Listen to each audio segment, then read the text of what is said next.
Hello, welcome everybody to the second week of Machine Learning Study Jam. My name is Naveen and I will be your MC for today. So for today's session, we will be having two speakers.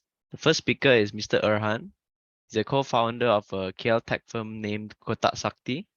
And the second speaker for today is Dr. Tan. She's a data engineer and she previously worked at 𝐼𝐴sia Academy as a lead technical trainer.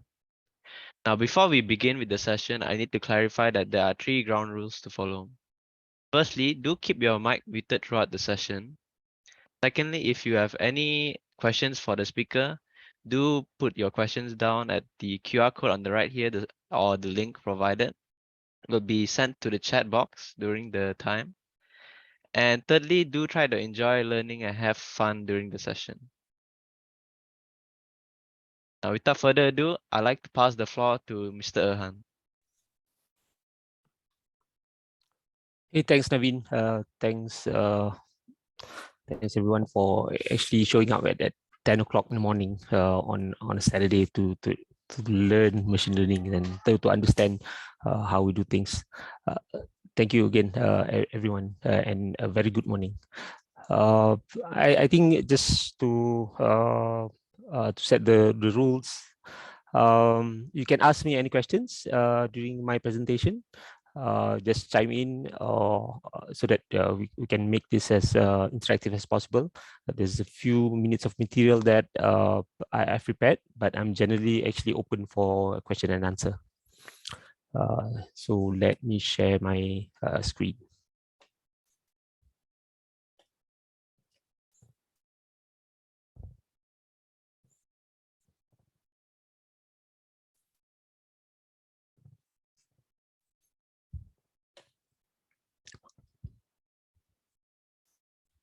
So the talk is actually trying to share the key learnings that we saw over the past, I think, 12 to 18 months on how to start an analytics consultancy. I think previously when we were starting our journey in a career as an analyst, Riz and I was previously in Kazana back in 2005. And then we saw some of the consultancy back then. It was Bumi Works or Bumi Works. What else is there? I think Binafike and all that. So they have started something that is alternative to being employed, while actually dispersing your. Sorry, sir, but I think your voice is not being reflected. Really? One sec. What do you, I mean? Can you hear? Oh, okay. One sec. Oh, okay, then it's probably on my end. Never mind. It's okay. Okay. Sure.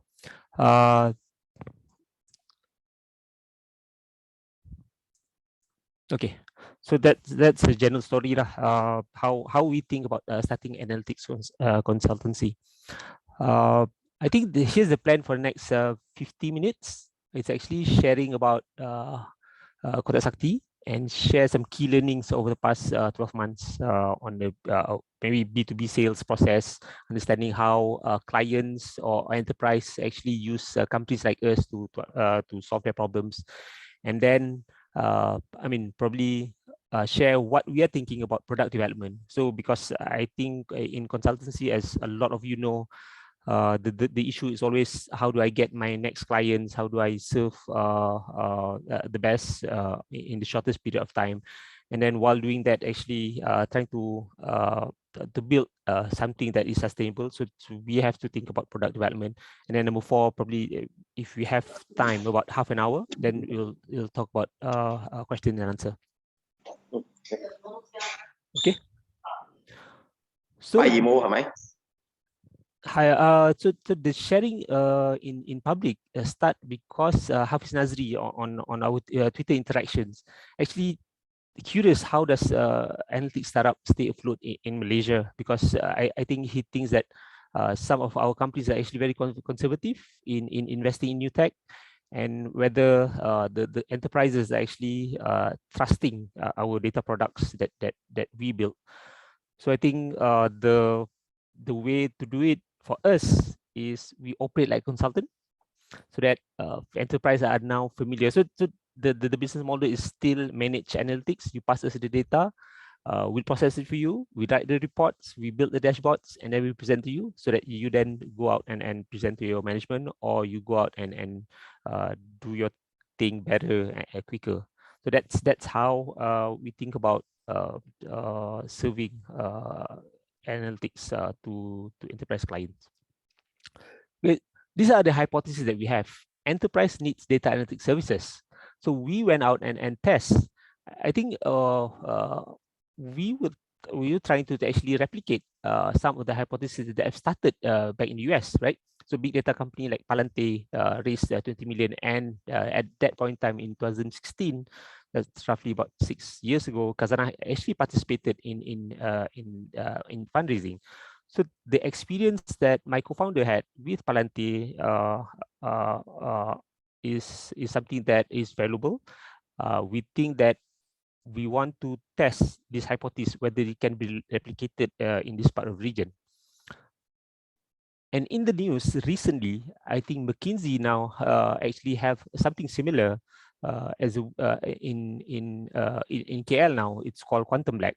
So they just started in Malaysia. I think recently also BCG acquires adjacent companies that they want to expand into, so that they have a not only consultancies, actually they go deeper into machine learning and actually deploying application onto clients space. Any question before I go on?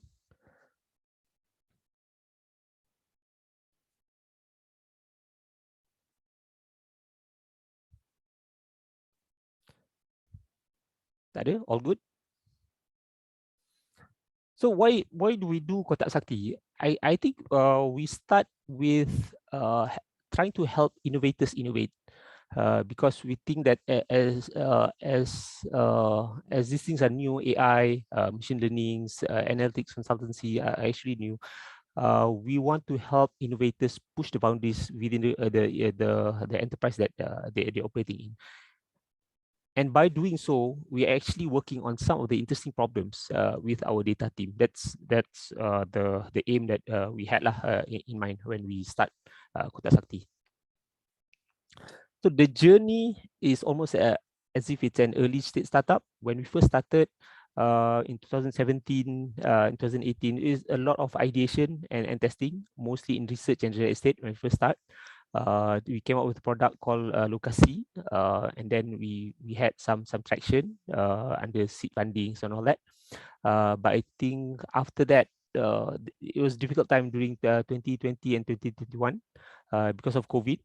We have difficult times to meet clients, to test our POC, to talk to people, because at that time, especially in 2020, nobody knows what is going on. Nobody knows how to do things. Everyone just sitting around at home for 1 year almost in 2020. But we saw a lot more traction in 2022, especially after April, and 2022 is where we actually harvest some of those interactions. So I'll explain what those interactions are. Okay, any question?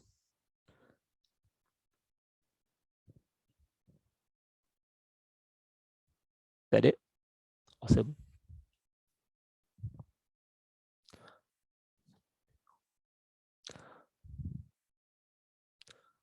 So how do we start a data project? This is how we think about starting a data project with clients, so that I think this also similar approach that usually people take when they want to start a data project in an enterprise. So we just replicate that within our consultancy. So we start with, say, define a goal, gather or acquire the data, organize, cleanse, and then analyze for insight, and then visualize or do a lot of calculations. So we start with the top box first, and then and while doing so, we meet data security, data governance, architecture, integration, and storage, and and understand how that a client actually organize their data environment. So these are the main thinking of how we start a data project. I think yeah, it's how we do it.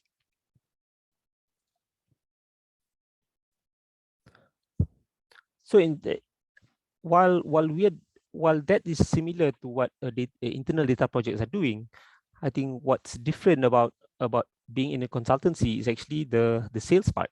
How does a B2B startups or enterprise startups actually pitch for jobs? And a lot of materials online are actually about B2C. How does a retail startup actually do sales or marketing, and not so much on B2B. So we try to document some of this. Okay, how do we start selling? So there's not much material on how to do B2B selling. We saw the videos from Y Combinator Startup School, and then enterprise selling from 500 startups. These are the basis of our documenting our sales journey, so that we learn and improve on how we talk to client and close sales. So imagine the who do we work with, because we are new. We always work with innovators, and usually innovators is about 2.5% of the market. This is Everett Rogers division of innovation. So that's how we try to approach. I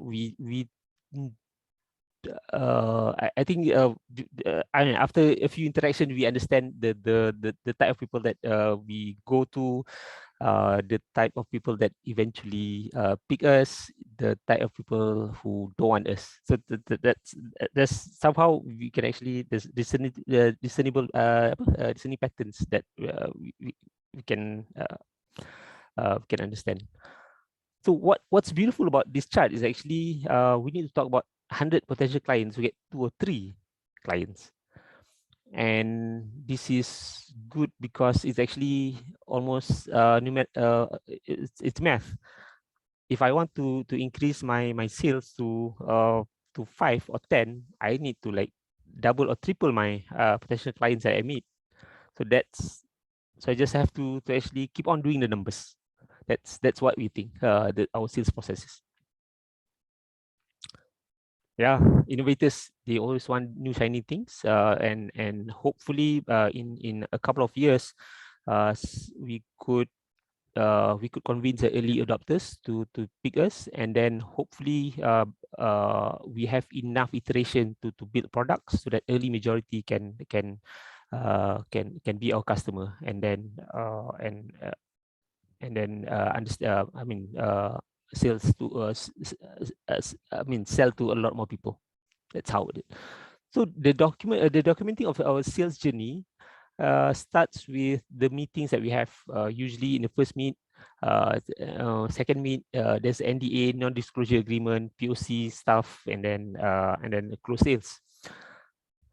These are not hard numbers. These are actually indicators.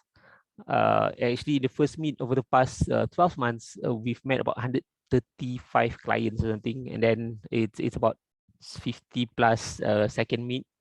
NDA is about 20 plus, POC is about I think 15, and then closing is 6. I mean, these are not indication of the actual numbers, the actual value of the contract, but this is just a process that we go through. Okay. So who do we meet first? When we were doing our real estate startup, we cold call a lot, and we don't see that many conversion. Either we don't do enough, or that I mean, there's a COVID that time, so nobody was interested to actually do anything new. So we don't know that.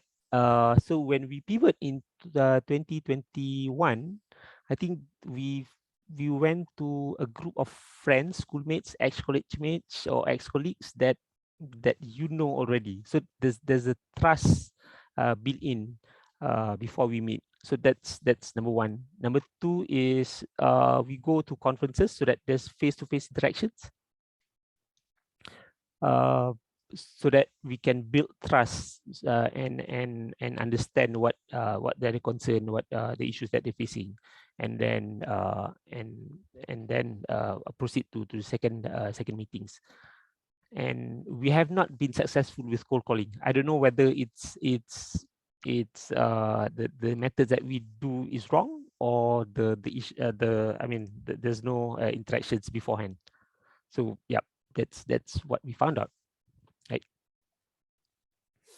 So after the first meeting, there's a second meeting. Usually second meetings happens in a group environment. We try to understand the pain points, the direction of the company, so that we know how to start a data project that align to their KPIs, align to their whether it's actually growing revenue, understanding the customer, or cost optimization. I think process optimization. There's a lot of these use cases. We first started with design thinking, understand the user epic stories, and then just understand everything about the company in the second meet. And so usually it takes about second, third, fourth meet to understand everything.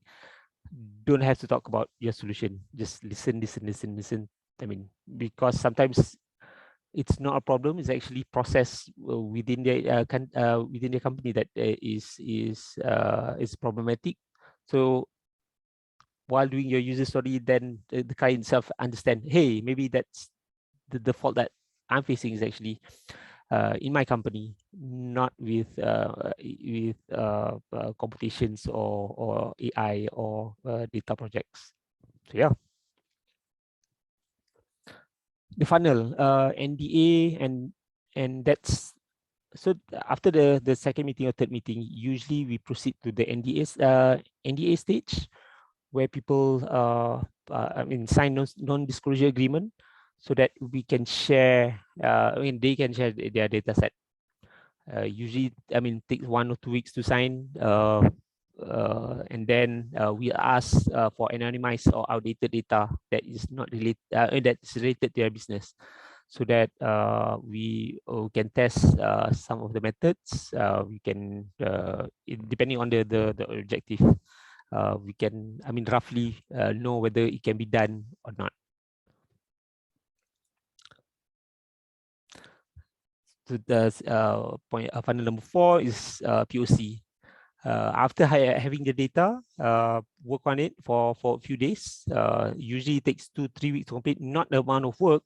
The amount of work is about maybe about 5 days, 6 days, but it takes about 2-3 weeks to complete, because there's a lot of interaction and meetings here in between, just to check whether whether we are on the right track.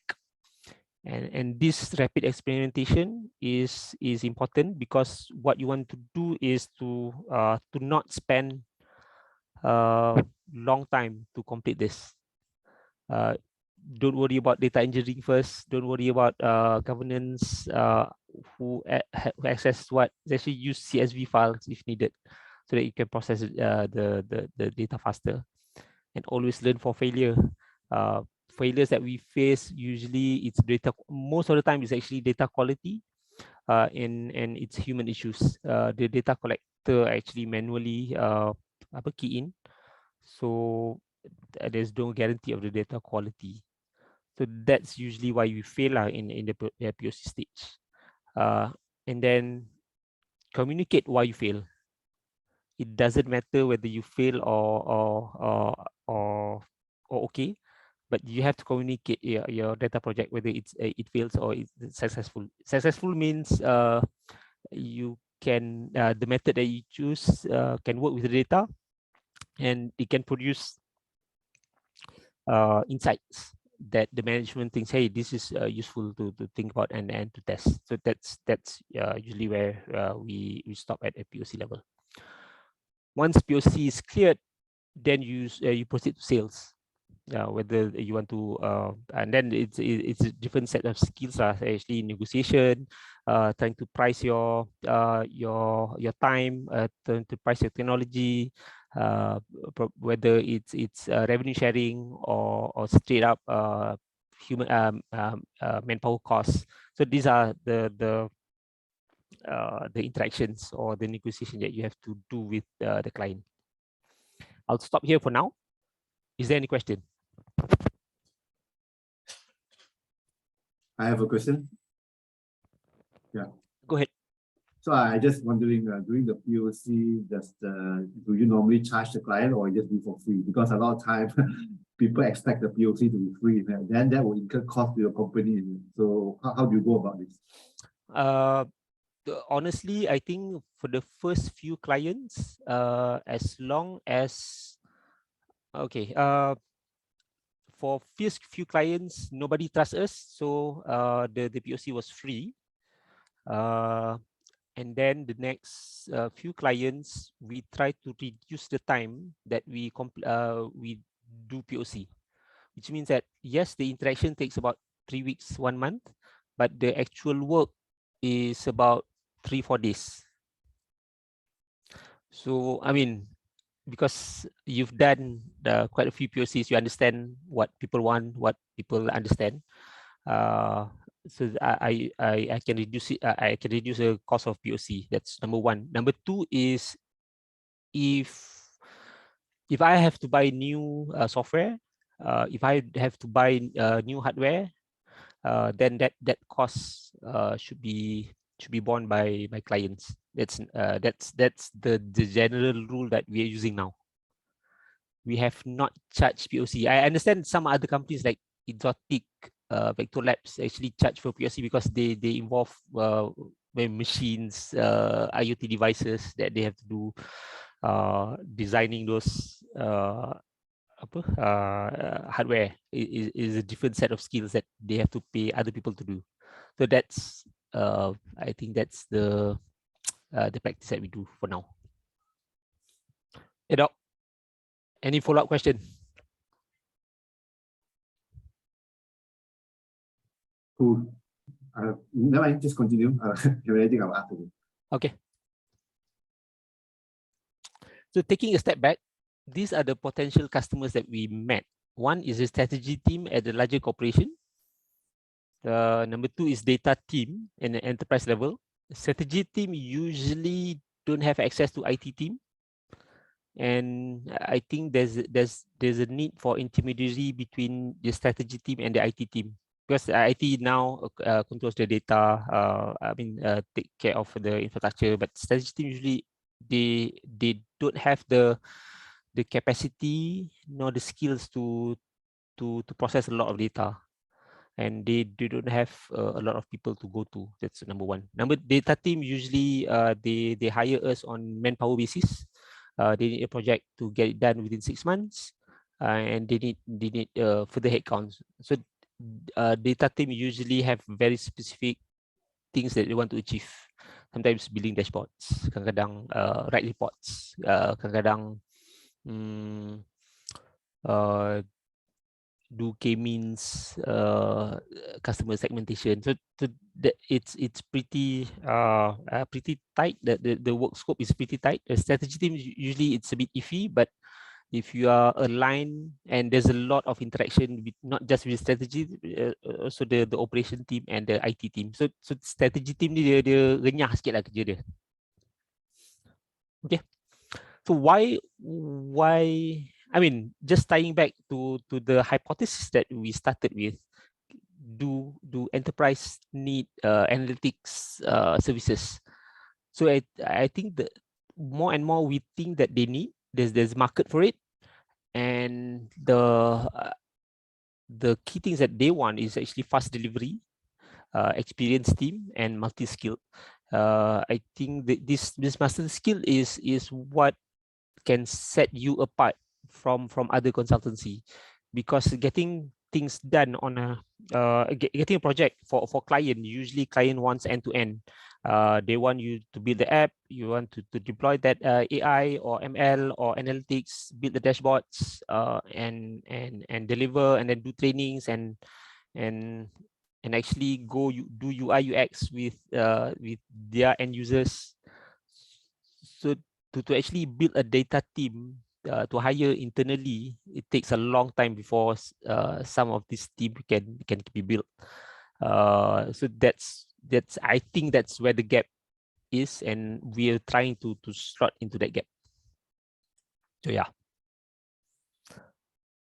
So if you are non-techie like Riz and I, we graduated. Riz was a CS graduate from CMU. I did electrical engineering, computer engineering at Cornell, but it was like 20 years ago. So I mean, we can coding, we can code, we can do SQL, but actually, I mean, we can't do that to save our life. So there's a difference between expertise and wisdom. So I think it's a good partnership that we had between us and the team in trying to build this as a managed analytics services. And then you have to also look for common themes or common problems, whether it's actually customer segmentation, the NLP for certain things, surveys, values, and then try to productize those ideas. I think these are the things that we are going through now. I mean, we look how our CTO and our tech team deploy things, and then we calculate how can we do this faster if we have a certain set of block codes or certain set of methods, dependencies. These are the things that we need. We need to learn to productize our service.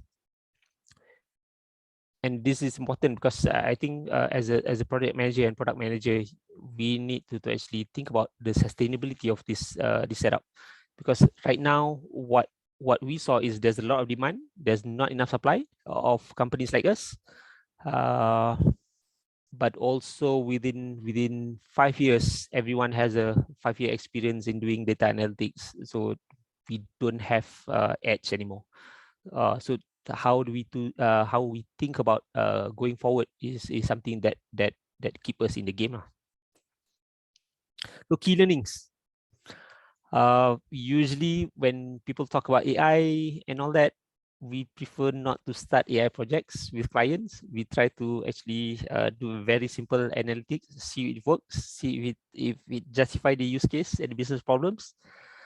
For start, see whether the client bites, and then try to make it easier for that client or project sponsor to be proactive in clearing impediments.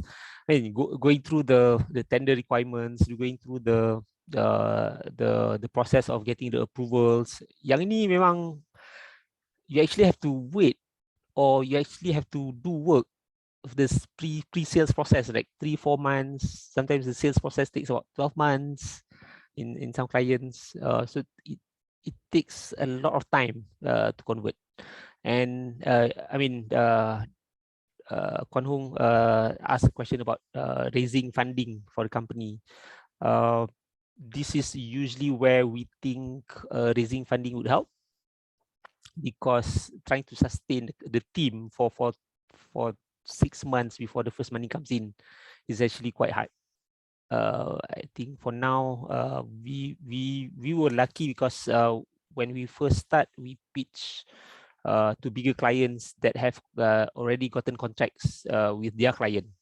So we try to make it bite-sized. Whether building dashboard, whether it's data pipe, doing Cloudera work, data pipelining, just to retain the just to get enough revenue to retain the team, and then pitch for jobs. So that's a process that how we go through. Yes, we've gotten support from funds like the Traju and Cradle. but we didn't meet the traction during COVID. So we stopped actually receive funding from them. But it helps during 2020. Yes, during the year 2020 before the revenue, it helps a lot. So these are the clients that we met. HSC Petronas, New Narrative, COE, Free Text Analysis. Usually they have their own set of surveys, free text. So they ask us to do free text analysis. Some eventually convert to sales, some don't. Customer segmentations, a lot of this similar use cases, but contexts are different. Location analytics, and then operational improvements, optimization. Usually it's Senviro, Edra, Synergy is engineering companies.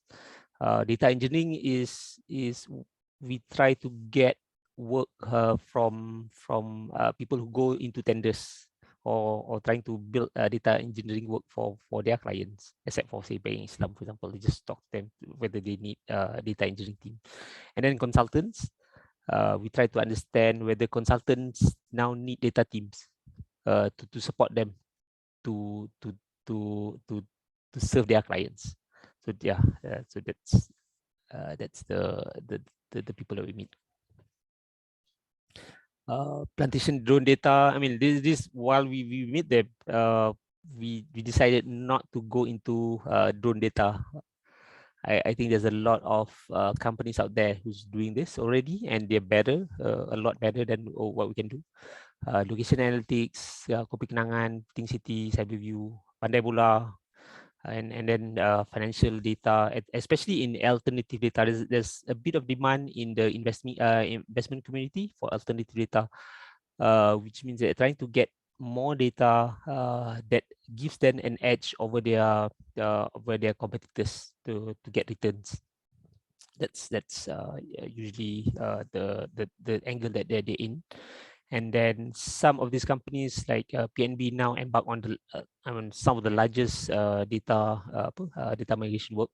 So we saw a lot of tenders, a lot of I think needs for talent.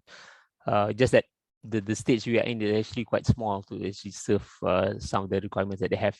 So we stay away from that.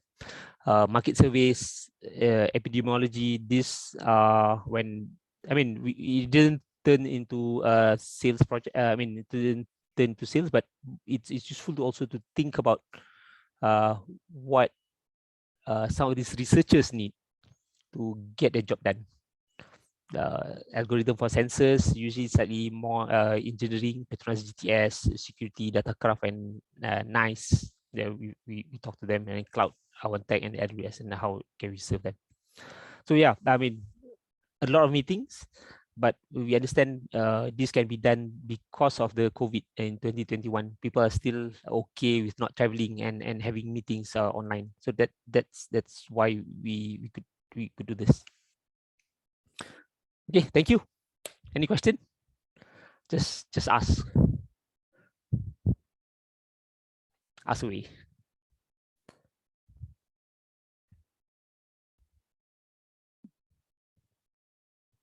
So normally, what is the percentage of the solution that you build? Is it, for example, we know that most of the solutions we have descriptive, then we move on to predictive, then we move on to prescriptive. So is that majority of the solution is still in descriptive, or already people are adopting predictive solution? I think people are generally, the clients usually they want prescriptive. That's eventually the outcome of the project. For example, customer segmentation work usually is, what do I sell to my client, right? Based on this data, the previous data, and based on this, what do I sell to my clients? So that's almost for me, it's prescriptive. For tenaga work, actually they pass us about 450 of their largest customers for dated 3 years, so that we can build a model for solar panels. whether it's solar irradiance, the space of the rooftop, the financial personal savings if they invest in solar panel, and then the savings, the carbon savings that Tenaga has. So all this, they need to be in one single platform to deliver, so that their business development guys can actually go out and pitch this project to TNB's client. So we help their BD team to do things faster. So that's the aim of the project, to reduce the carbon emission. That is almost prescriptive, so that their clients then take that proposal and go to the board and ask for permission, or ask for approval to do analytics, to do solar panel. So it's end to end. Why is it named Kotak Sakti? Kotak Sakti, I think Arthur J. Lewis said any advanced technology is indistinguishable from magic. So that's where we pick Kotak Sakti. For clients who decide not to close, what are usual learnings? I think usually if POC fails, then clients don't want to take, or it takes longer for them to convert. Number one. Number two is usually they I mean, because of the enterprise, they have to look for competitors. Usually we ask for competitors, and then it takes time to actually evaluate those competitors, because I think internal teams, especially if the company is not familiar with embarking in this sort of things, they takes a bit of time to familiarize how they want to differentiate between analytics companies. So that's usually the case lah. The competitors that we usually submit, usually DNEX or Big Four, or I think some other companies, I think Search Analytics or something, for them to compare us, because not many people do analytics consultancy yet, and there's not much marketing done around this space. For the clients, there's no close. That's done. Starting a new startup requires a lot of capital. Starting a services consultancy don't need a lot of capital. You just have to manage the cash flow, the irregular cash flow. So you could borrow your wife. I mean, for us, we start this consultancy when we are 40, so we've built enough savings. Then we deploy those savings to smoothen the cash flow. So that's yeah. What are the challenges from companies that are unfamiliar, scared with analytics? How do you convince them? It takes a lot of time. So that's that. I mean, anything that's unfamiliar. So that's why I post the diffusion of innovation punya chart, so that you don't have waste time to meet with the laggards. You try to actually move to the right, to the left side of the spectrum, where people are more receptive to innovation. If you're looking for talent data analytics, what qualities are you looking for? The kind of talents, there's, I mean, you can find a unicorn, a full stack data person who can do the data engineering sampai data science, but it's either doesn't exist, or it's wildly expensive. What we try to look is people who can work together with others. This is important because data project, you need a lot of skill set to get it done in the shortest period of time. UX, UI, UX, you have tech, software development background, you have a data science, you have data analysts. On our side, we have a lot more data analysts than any skills, because we're dealing with enterprise clients. So we actually have to write reports. We actually have to build the dashboards. So those are the, I think, the skills that we take in first. We use people like Dr. Rafiq or Dr. Aida. We try to include a lot of lecturers or PhD holders in our projects, because what we find useful with people who have done this at PhD level is because they have done their literature review. Which means that any project that is similar in nature, they say, okay, I have already done this, I've read this paper. You can copy this paper with the local data, so it makes things easier for us to complete the work, and it shortens the understanding and the trial period.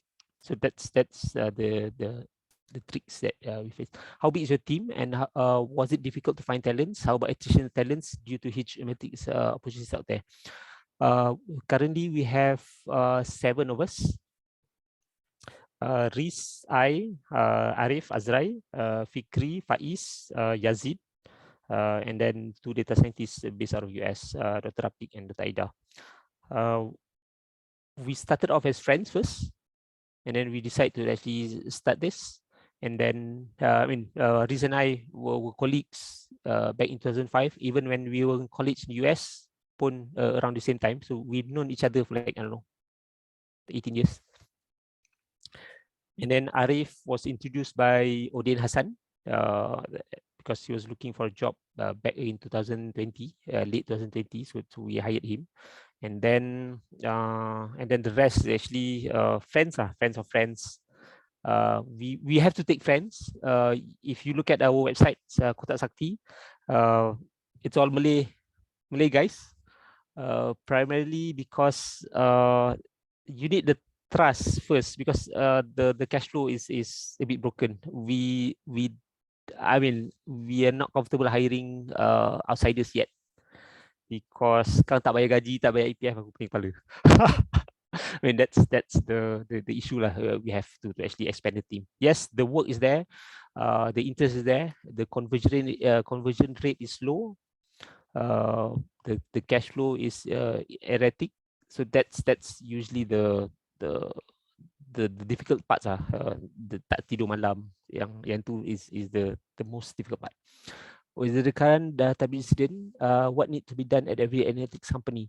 I think you have to be aware of the data. For now, we don't work with individual data, so we try not to go to banks and telco, so that we don't have to work with individual data. And usually they have a bigger team that takes care of. They're a lot better than us.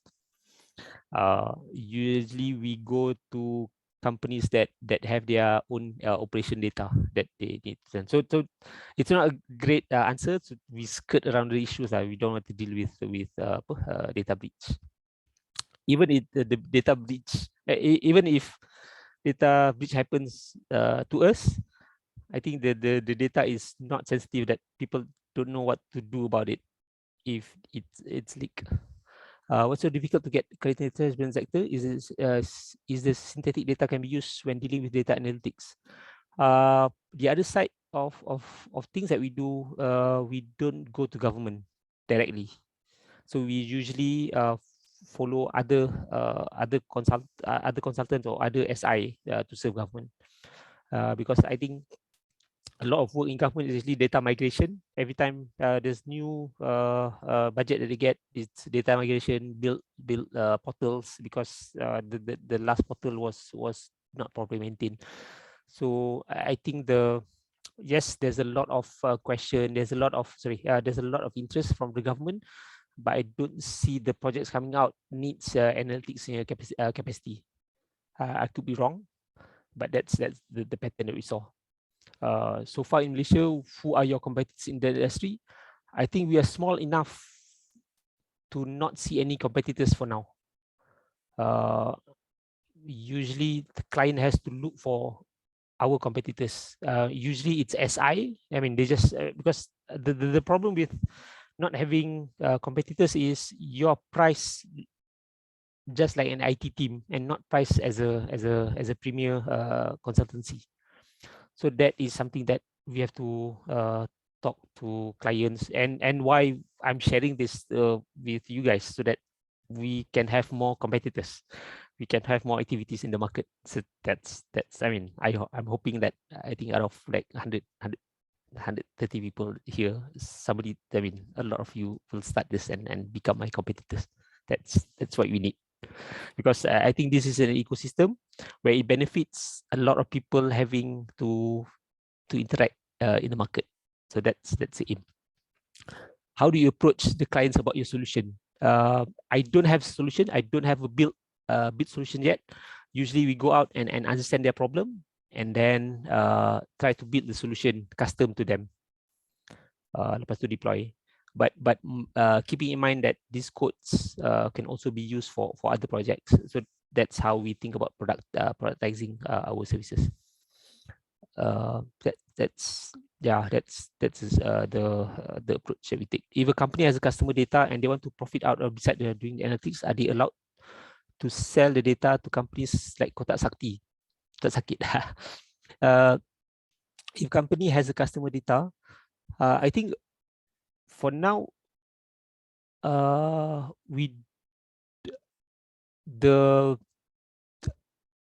one that we saw is not. I think there's for now, at least in this space, we don't sell data yet. A personal data. I think there's not much space in there yet. We didn't see that actually. What they want to do is understanding their customer, and then what can I sell to this customer? What more can I sell to this customer, or how do I change my revenue model within this same customer? That's usually the use cases that we saw. Besides doing data analytics, allowed to sell, tak banyak. Any thoughts about big data usage in Malaysia?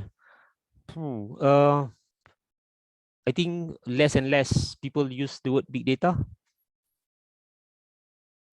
It's more on data analytics for now. It's a lot more data analytics, so that they understand that the quality of the data, they understand the relevancy of the data, they understand the human capital that needs to get done. I think it's a lot less about dumping all of your data into Cloudera for now. What are the typical awards criteria for DNA? And what's the proposed solution evaluated? What are the factors? I have no idea. Usually the tenders that we try to participate is around, I don't know, 300 to 500,000. Those are the range that we think is suitable for us. It's easy to deliver.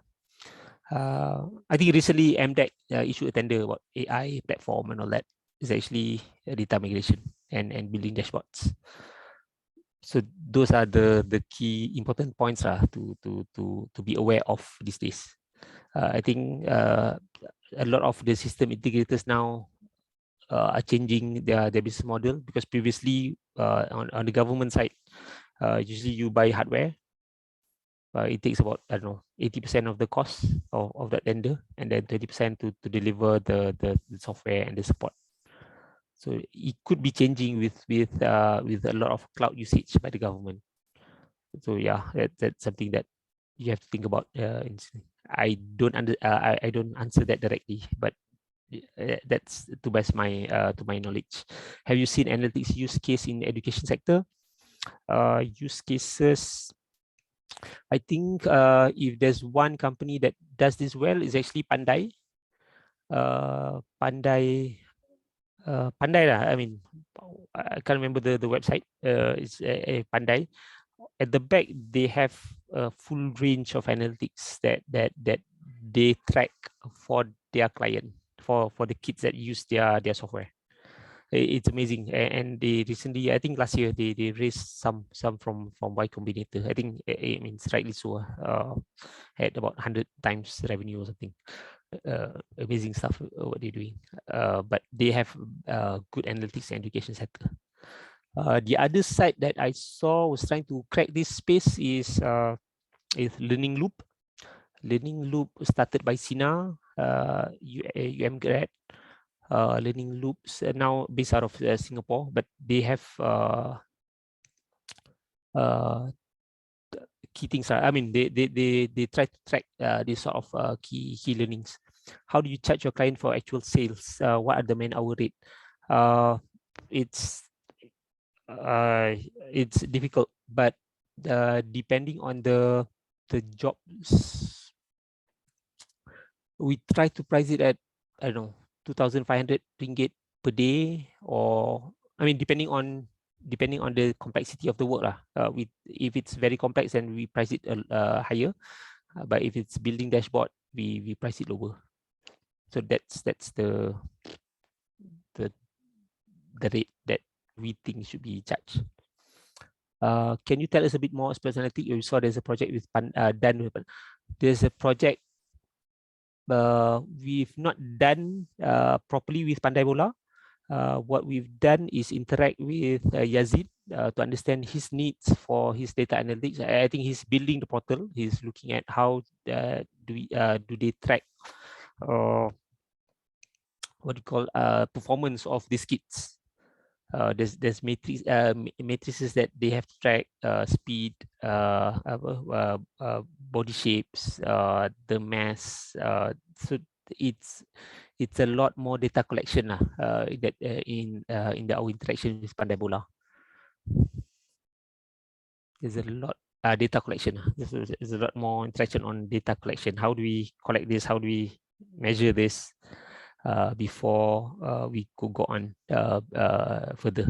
Yeah, it has not been a seal yet.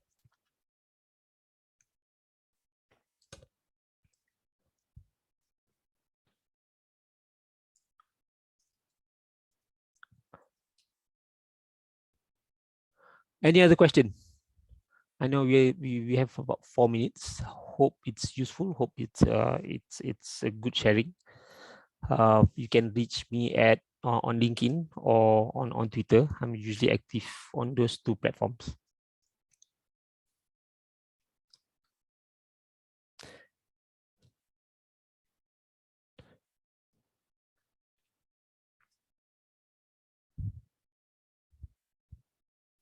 Yep.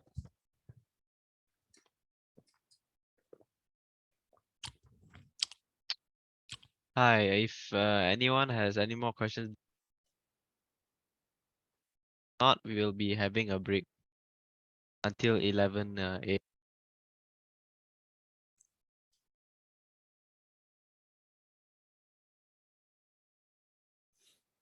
Yes, Pandai out. Yeah. Okay. Yeah. Thanks for having me. If there's no other questions, hopefully it's been useful. I mean, yeah, it's part of sharing, because I think this space is underlooked. I mean, underserved for now. We try to actually get there's competitors like not competitors because it's too small. It's actually almost a collaborators. You have Ever AI, you have Exotic that does computer vision. You have Vector Labs, or at least our partners. We partner with Vector Labs a lot on hardware and IoT. You have Search Analytics. You have Intrack. Intrack is a fast-moving goods. They do fast-moving goods analytics. What else? I think DNex, for example, they have a full data analytics team. Now enterprise like Maxis also is offering similar services. TMRND, TNB Research. Although TNB Research and TMRD, they serve TM primarily, and then they parcel out jobs to smaller companies that to fulfill those requirements. What else in this space? I mean, feel free to actually recommend any of your companies. I mean, put it in the chat so that I know who is doing what, so then we can collaborate. And then if I can do it, say, okay, these are the companies that should be able to help you, because I mean, there's a lot of interest, and we can't serve everyone. Apa dia? Oh, inference. Yeah.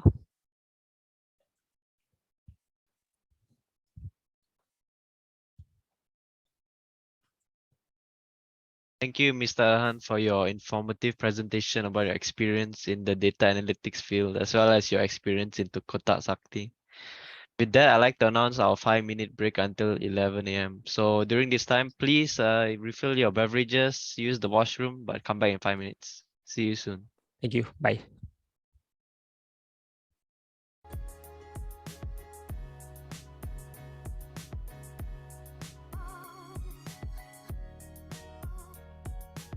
Welcome back, everybody. Hope everyone is refreshed for the second part of today's event. Without further ado, I would like to pass the floor to Dr. Tan.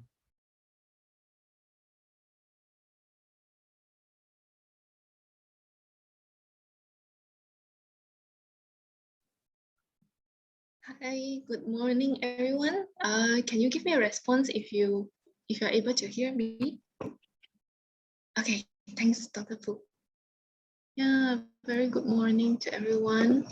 Let me share my screen first. I just accidentally closed my screen. One moment, yeah.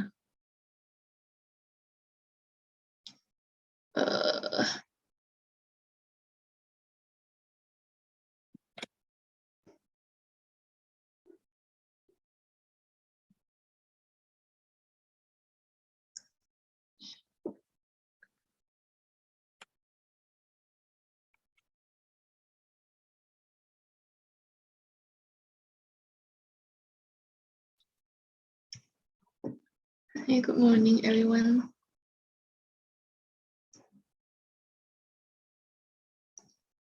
Share screen.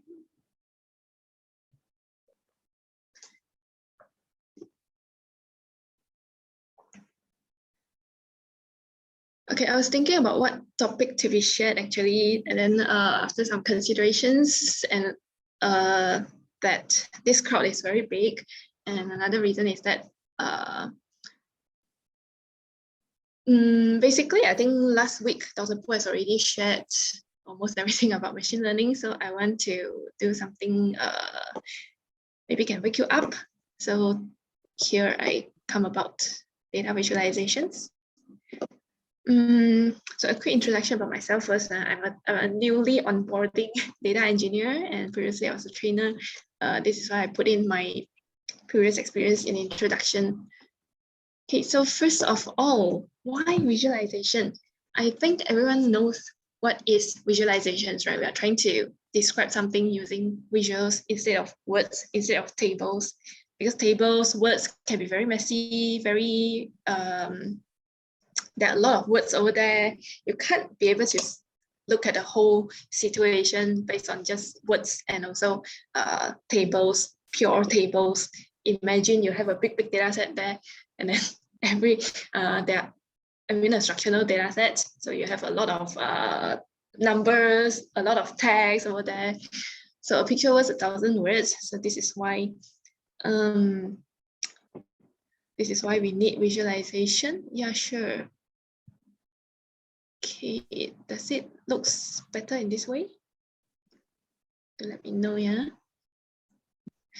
Okay, speaking about visualization in data, to me, I would categorize this visualization objective into two parts only two parts. The main purpose of visualizations, to me, first thing is I want to find stories from data.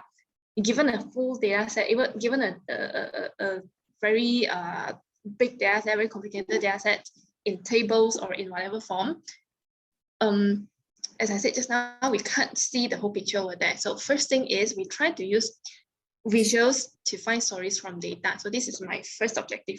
So what's the important thing about this finding stories from data? Of course, we can get initial insights from all our available data. For example, this one is a very, very popular. I believe most of you have seen this thing before. Given 4 sets of data, let's say a simple data, just 2D data, X and Y, and all these data, they have the same statistical measurements as in, for example, average, regression equation. You see this one, the linear regression equation, and also for example, the correlation values, what do you call that? Yeah, correlation values. So every single data set has the same this kind of statistical measurements values, statistical values. However, if you don't plot them out, you can't really see the differences between these data sets. Okay. If you want to take a look at what is this called, I've put the image source over here. It has a full description about that. So generally, what I want to bring out here is we don't only rely on one method when we do something. You try to see things from different perspective. For example, other than statistical measurements, we also look at visuals, right? So that we can see the whole picture of it. So out of these 4 data sets, the first one, only the first one is appropriate to be described using linear regression. The second one is not. Okay, the third one, we have an outlier over here. So, sorry, I didn't bring my stylus, so I try to use my mouse to draw it out. So hopefully everyone can see this. My stylus is not with me. So you see this thing, this is an outlier. So if you deal with this outlier, it depends how you want to deal with it. So as long as after you deal with this, then only we could further analyze using something like linear regression, because the rest of the dots are quite linear, as we can see here. But because of this, we need to deal with this first, tackle this thing first, then only we can further use linear regression. Okay. If we don't visualize this thing, we can't see this outlier over here, right? Okay, the last one is also similar, and we have a very awkward outlier over here. The rest are in one straight line, but because of this, the whole statistical measurements is affected, right? So all these things can be done using visualizations. Okay, next. Just I mentioned that I have I categorize my purpose of visualizations into 2 parts in terms of data. The first one is finding stories. Second one is, sorry, reverse scrolling. Yeah, second one is we want to tell stories from data. So if you are aware about the general data science process, there are a lot of models and proposed models about data science process. The first one, for example, we want to collect data. After collect data, we do pre-processing. Then after that, we do some EDA exploration, right? So this one, finding stories, is more on exploring part, EDA. Last week, I think Dr. Pu also mentioned about EDA to all of you. I hope you have also done some Kaggle learning about this visualization. So, sorry, the EDA. Okay, so this is what we are going to we want to do, find stories from data. As of what I know, especially in Malaysia, most of the SMEs, they are still not fully using data in their business processes. So the opportunities for our SMEs, for small medium companies, most of them start from slowly manage their data, because previously they don't really rely on data to make decisions, to make business decisions. And when SMEs want to start improving themselves from non-data business decision to slowly migrate to using data in their businesses, okay, they can start with proper collection and also management of their data, proper pre-processing, and then before entering using data to do more modeling, to do like machine learning stuff, they can start with dashboarding. Okay, they can at least use dashboarding to see what happens in their data. So this is finding story of their data, and also they can use dashboards to tell stories out of their data. So just now, find stories from data is initially when we get data from somewhere, we want to see before we analyze, we want to see what happens in that data. Then after that, we want to convey our messages to other people, say your co-workers, your stakeholders, your bosses, right? When you want to convey, including your clients as well, so you want to convey messages to these audiences, yeah, we can use dashboards. Okay, dashboard also involve visualizations, definitely, right? So here I want to share something with you. I select intended perceptions to convey our messages. We don't simply show everything to all our audience, right? Yeah. So when we tell stories to people, how we tell it, how we select specific perceptions, specific focuses, this is very tricky. Okay, we can tell people according to what we want. Okay, let's see if I have some examples for you later. Okay, so this is about how we convey our messages. Right.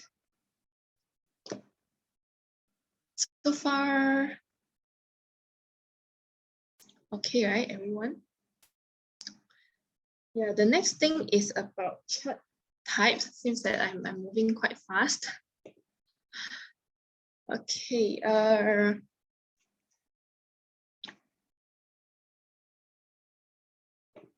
Thank you. Yeah, this is not a very complicated topic, just a sharing. So let's look at this chart. This one, if you want to see more information, of course, I've put the source over here also. Basically, especially for new learners, if you want to ask question here, of course, feel free to do so. Or even ask from in Slido also can. Yeah, this is a very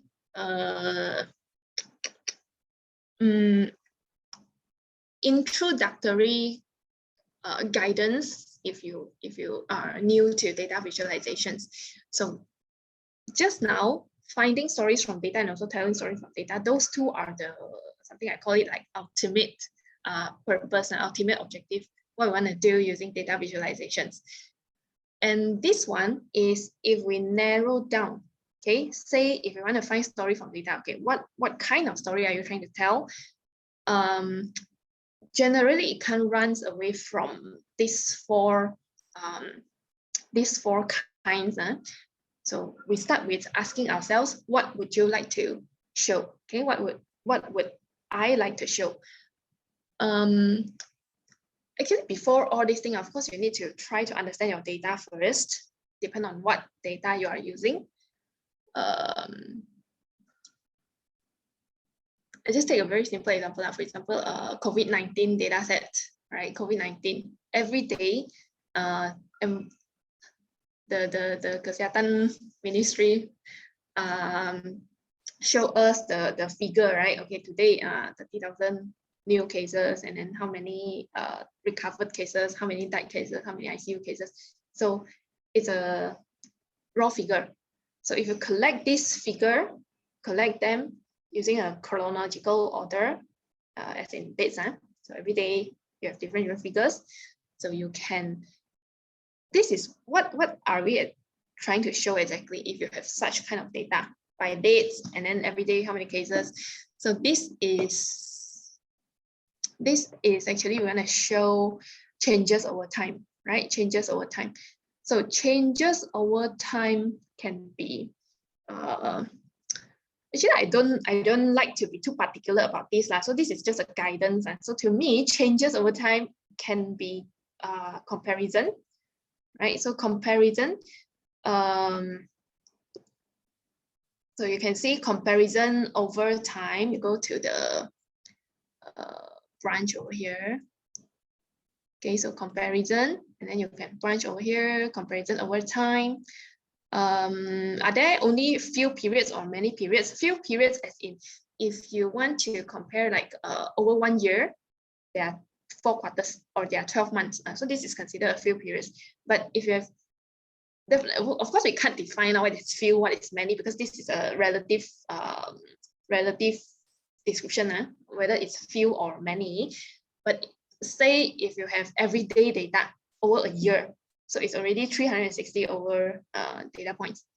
So if this kind of data, normally we refer it as many periods. So many periods here, and it's a non-cyclical data, meaning everything is not dependent on any cyclical order. So it's just changed according to this today how much, tomorrow how much, and so on. So this is our final option, non-cyclical data. So we can use the line chart to show it. Okay, so this is one example. How do I clear everything? Yeah, so there's a okay, I think I need to see what's the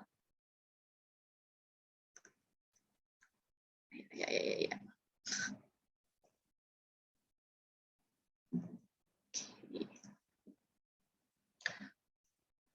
Clear all my drawings.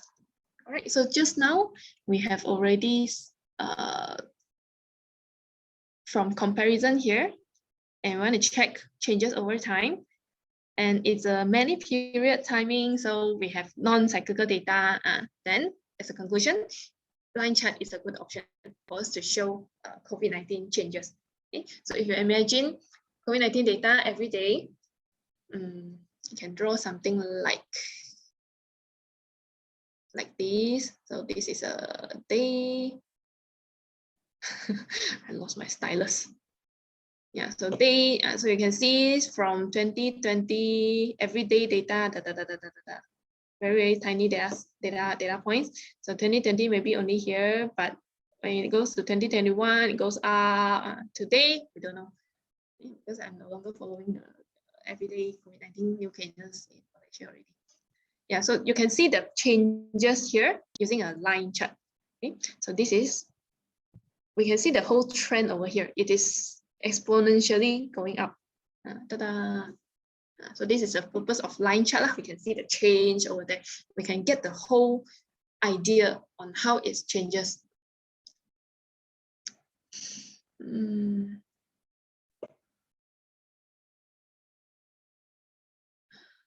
All right. And let me go through with you these 4 ideas. What would you like to show? So just now we talked about comparison. So let's continue with comparisons. If you have, so comparisons can actually be done in using many ways. You can put them like side by side. Okay, you can use different colors. Let me list them out. You can put side by side. You can use different colors. You can use different shapes. Okay, you can use sizes to compare. So for example, comparison among items. Let's say among items here also means among categories. For example, if you have like category male and female, you want to compare the height between, no, this is not suitable for height. Okay, can let's say average height between male and female. So you can see, you can use a bar chart to show, oh, average height is over here, average height over there. Or let's think about another more proper example. Okay, for example, if you have different sales items, okay, different sales item, item A, item B, item C, let's say item D, and then you want to compare their, you want to look at their sales. Okay, so you want to look at their sales, you can just, let's say sum of sales over a period. So let's say A is over here, B is over here. I miss my stylus so much. Okay, so so sorry about that. Please imagine it to be a very nice drawing. Yeah, so let's say this is an ordinary bar chart to display our sum of sales for items A, B, C, D. But let's say at the same time, you are not satisfied with only showing the sales. You also want to show profit, let's say, because sometimes more sale doesn't guarantee more profits, right? More sales doesn't guarantee more profit. So if you want to show another component in a same 2D graph, what you can do is think about other other comparison metrics. For example, you can put colors. Okay, you're gonna show like different profits, so you can put different colors. For example, if profit is higher, then you put darker color. If profit is lower, then you put lighter colors. So then it will be different colors for these 4 bars. Then you can see what is the highest profit, which item generates the highest profit using different colors. Okay, dark colors and also light colors. Or you can use sizes. Colors and sizes are suitable for continuous data because profit here is a continuous data. So later I'll talk about what is continuous data in case anyone here are beginners, and so later I'll talk about it. Okay, so we can use color intensity or different sizes to indicate a third parameter over here, say profit. So if you want to use sizes to indicate the difference of profit, this is an example, this one, variable width column charts. So you can use different widths to indicate, oh, this has a greater profit because it's fatter. This one is thinner, also this has a lower profit, something like that. So try to think about what you want to show people, and you can brainstorm, you can come up with a very creative idea how you want to present it. Of course, to code all these is a challenge. Yeah, so I'll show you a bit of example. How do we code in Python? Okay, let's continue with other kinds of comparison as well. Comparison among items. So just now we talk about this one. Other than width, please remember that you can also use other things like color intensity. As I said, this is just a guidance only. Yeah, another one is one variable per item that has many categories. You can use something like a pair plot, okay, or a it's like a bar plot matrix, So you can put everything in one matrix to look at it. Or you can have this kind of multiple bar charts to see the comparisons, side-by-side bar chart, right? Or another one that I personally like to use is the stack bar chart, which is over here, down here. Okay, this one later lah. It's a combination of comparison and also composition. And then over time, just now we talk about this line chart. If you have more categories, then you can put more line charts. For example, just now the COVID-19 data. If you want to compare data from different states, then you can use different colors to construct different lines, multiple lines. Then you can see the whole changes already. Okay.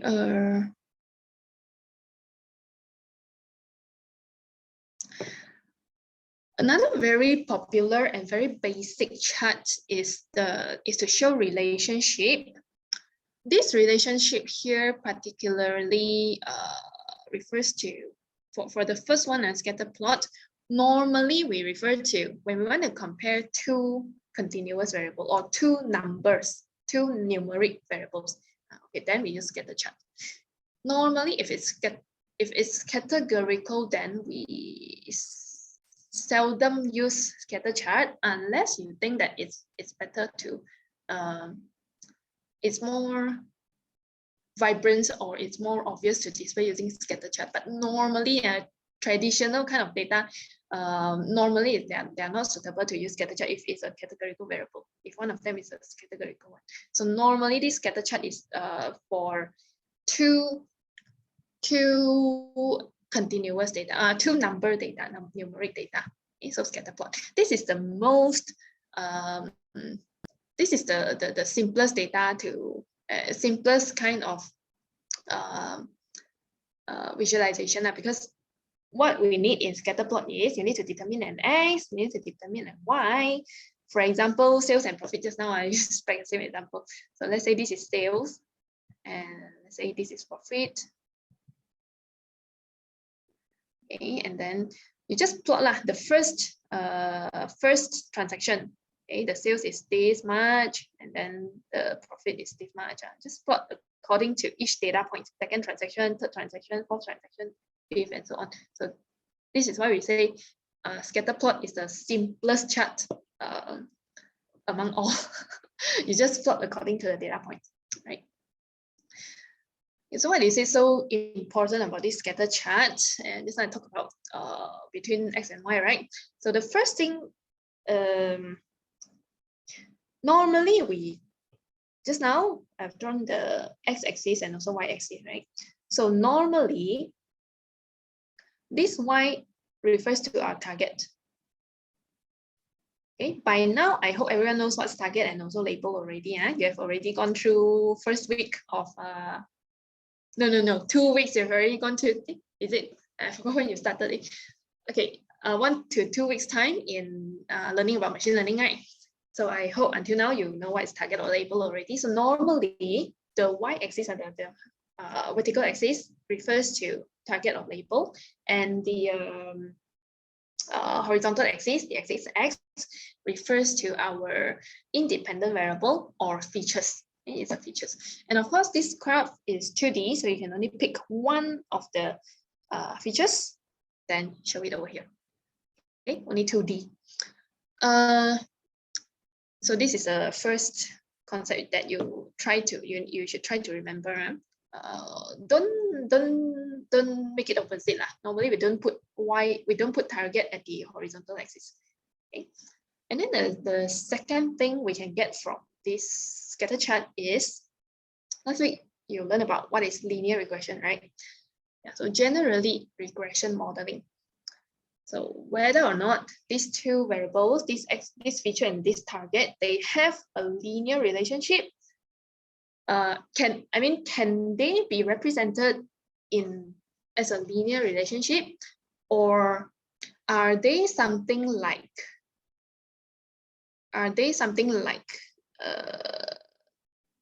the rest? So you can view it after you draw Scatterplot. Okay, so this is why here in this particular case we use Scatterplot to draw. You can see the whole relationship between the two variables. Yeah, so it's very interesting actually over here that we use a 2D graph to describe things. But now I have a concern.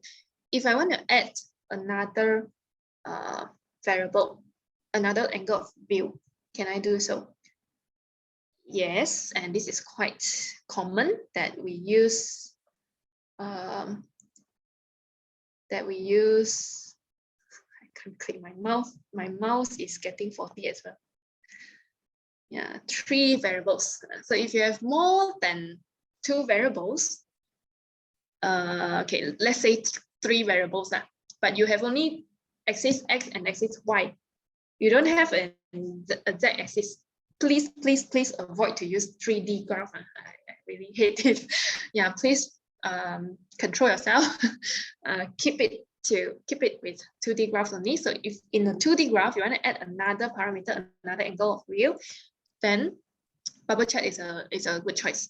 Okay? So what it means by bubble chart is you use different size to indicate the third variable. For example, go back to what do we have? Okay, say I have X and Y axis. And then I want to have what can we have? Let's say time. Okay, let's say this is okay, let's say month.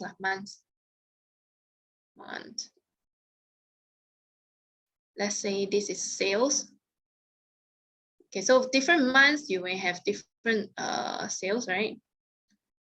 And now if you want to see which month has the highest profit, so let's say this month has a higher profit, so you make it larger. This one has a low profit, you make it smaller. So this is a third parameter that you can put into a 2D graph using size, different size. Okay, now I have another question for all of you, and I hope that you can respond in the chat. Okay, let's say I want to add a fourth variable, fifth variables, sixth variables. Can I do so or not? And how can I do so?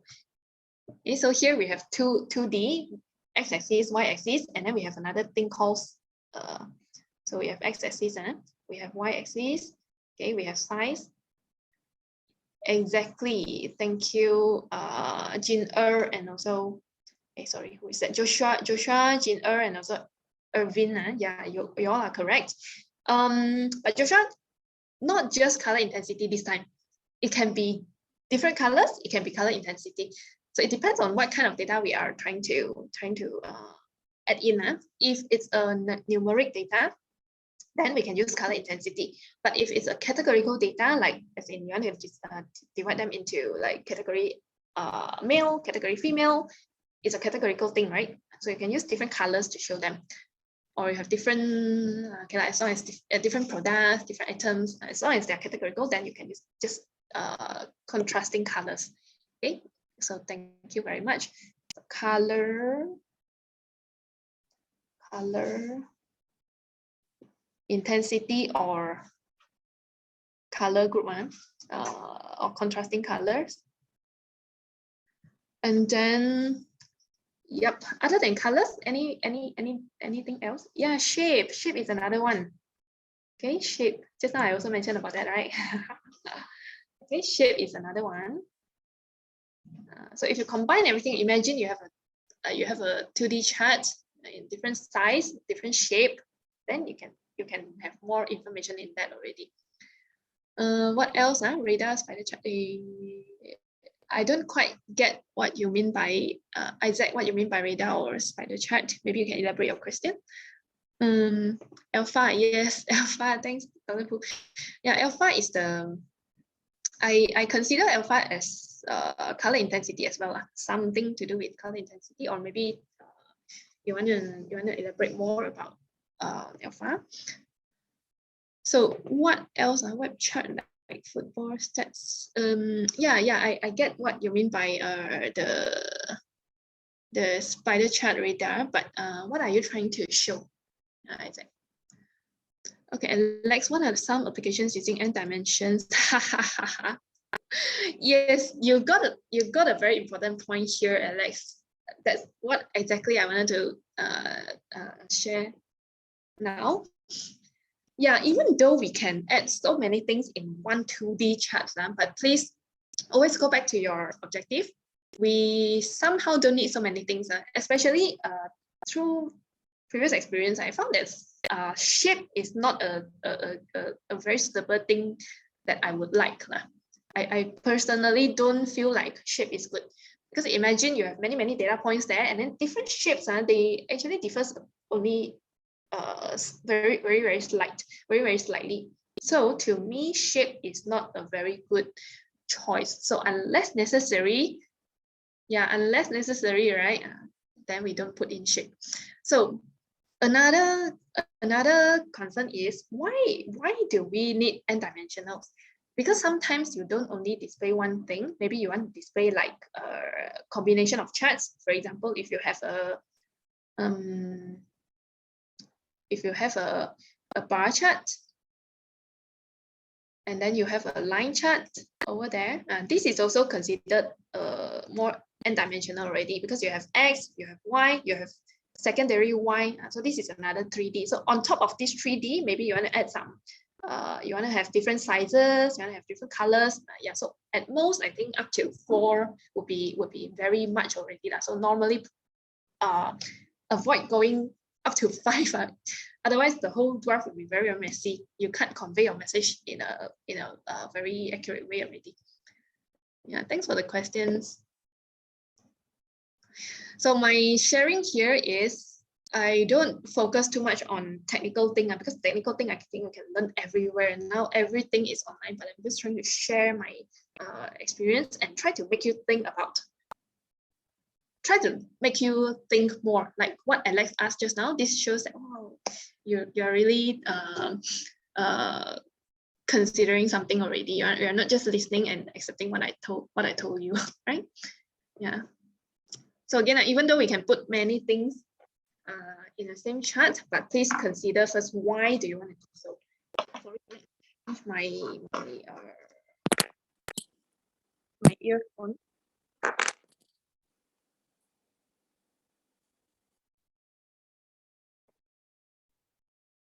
Okay. Hi. Let me know if you can't hear me. I think good, right? Okay, let me know if you can't hear me. Huh? Okay, thank you. Yeah, I forgot to charge my earphone. Okay, where were we? I'll go to distribution next, which is the blue color parts here. Huh?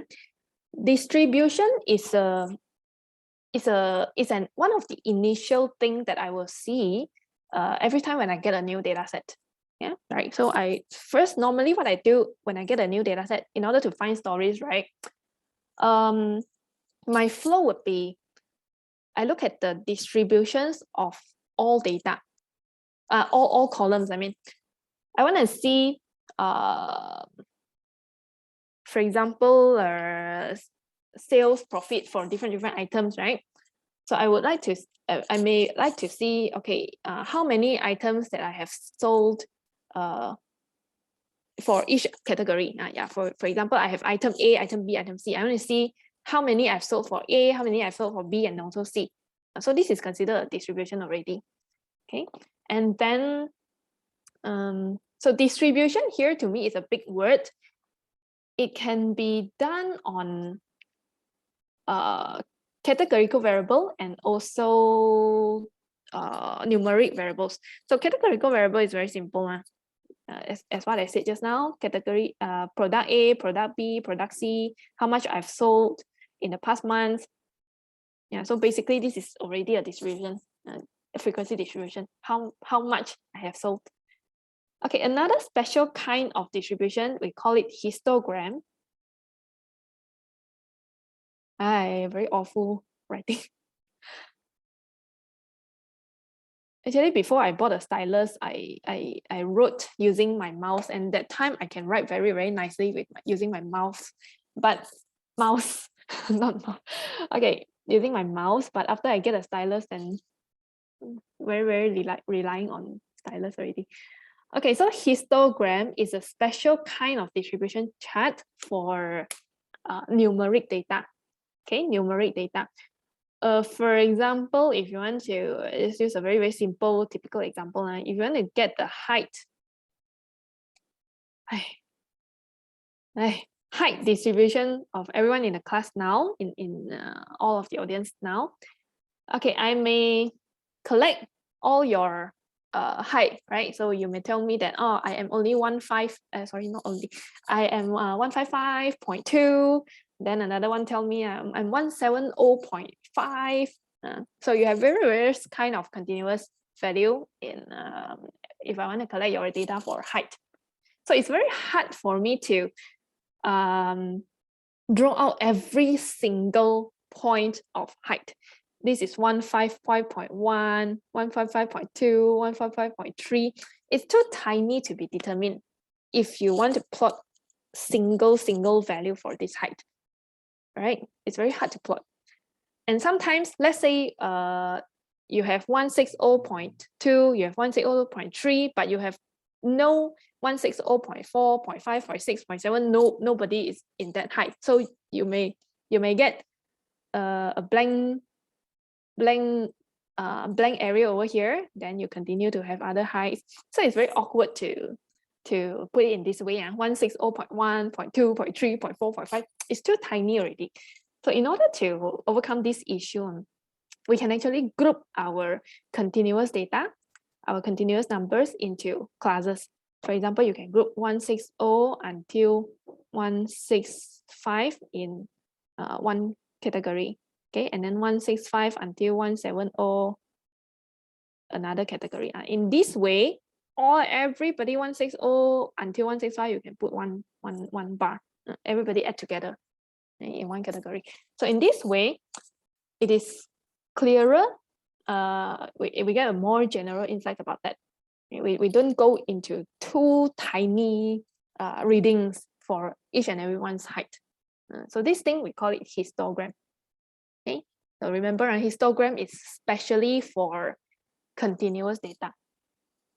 Okay, and our programming nowadays, they are very, very smart to automatically generate a histogram for us already. So we don't need to worry about how to categorize them. No need. Okay, let's see if I got a question here.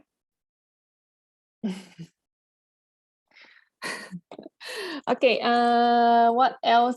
So yeah, we have this histogram. Yeah, to me, distribution is not just histogram. Ordinary bar chart can also considered as a distribution, as long as you want to see how many, what's the count, what's the frequency, what's the distribution of your sales, your profit. Everything is considered under distribution. If you have continuous data, follow from what I told you just now about histogram. If you feel like a bar chart is very messy, I don't like bar chart. A bar chart is still too detailed for me. If you want to see less detailed, more general way, okay, look at the whole distribution shape, then you can consider using a line thing, okay, other than using histogram. A line histogram is actually, sometimes you will hear the word like, oh my God, suddenly the word is just lost. Density, yeah, density. Okay. So sometimes you see the word density curve. Okay, a density curve is something very, very similar to histogram. Basically, it draws out it illustrates out the shape of histogram using some calculation, and they get the midpoint or whatever. And then they draw out the curve to get something like this. Okay, then you get a more general and you get a more general idea about your distribution of your data in a simpler way. To me, I also like line chart very much because I like things to be very, very simple and clean. So I'll go for line histogram sometimes. Okay, then or you can call it density. You can jot it down somewhere. Yeah, okay, scatter chart, you can consider it as a distribution kind of description also. Yeah, and then this one, if you ask me, I will totally ignore because 3D to me is very, very messy unless you have a very great purpose of doing it. For example, if you want to show relationship, for example, this point, let's say we have a scatter plot. Okay, so this point, if you want to show that it is related to another point in some way, okay, then maybe you need a 3D chart to show this kind of complicated relation. But no matter how complicated it is, we also try to make the 3D thing as clean as possible. That's my that's my bottom line. I can't tahan anything very messy one. That's why I always avoid 3D charts. The last kind of, yes, exactly, Alex. Yeah, you mentioned the word KDE. Yeah, you can try to search the full name of KDE. It's something to do with density. Okay, the last thing over here, the last common kind of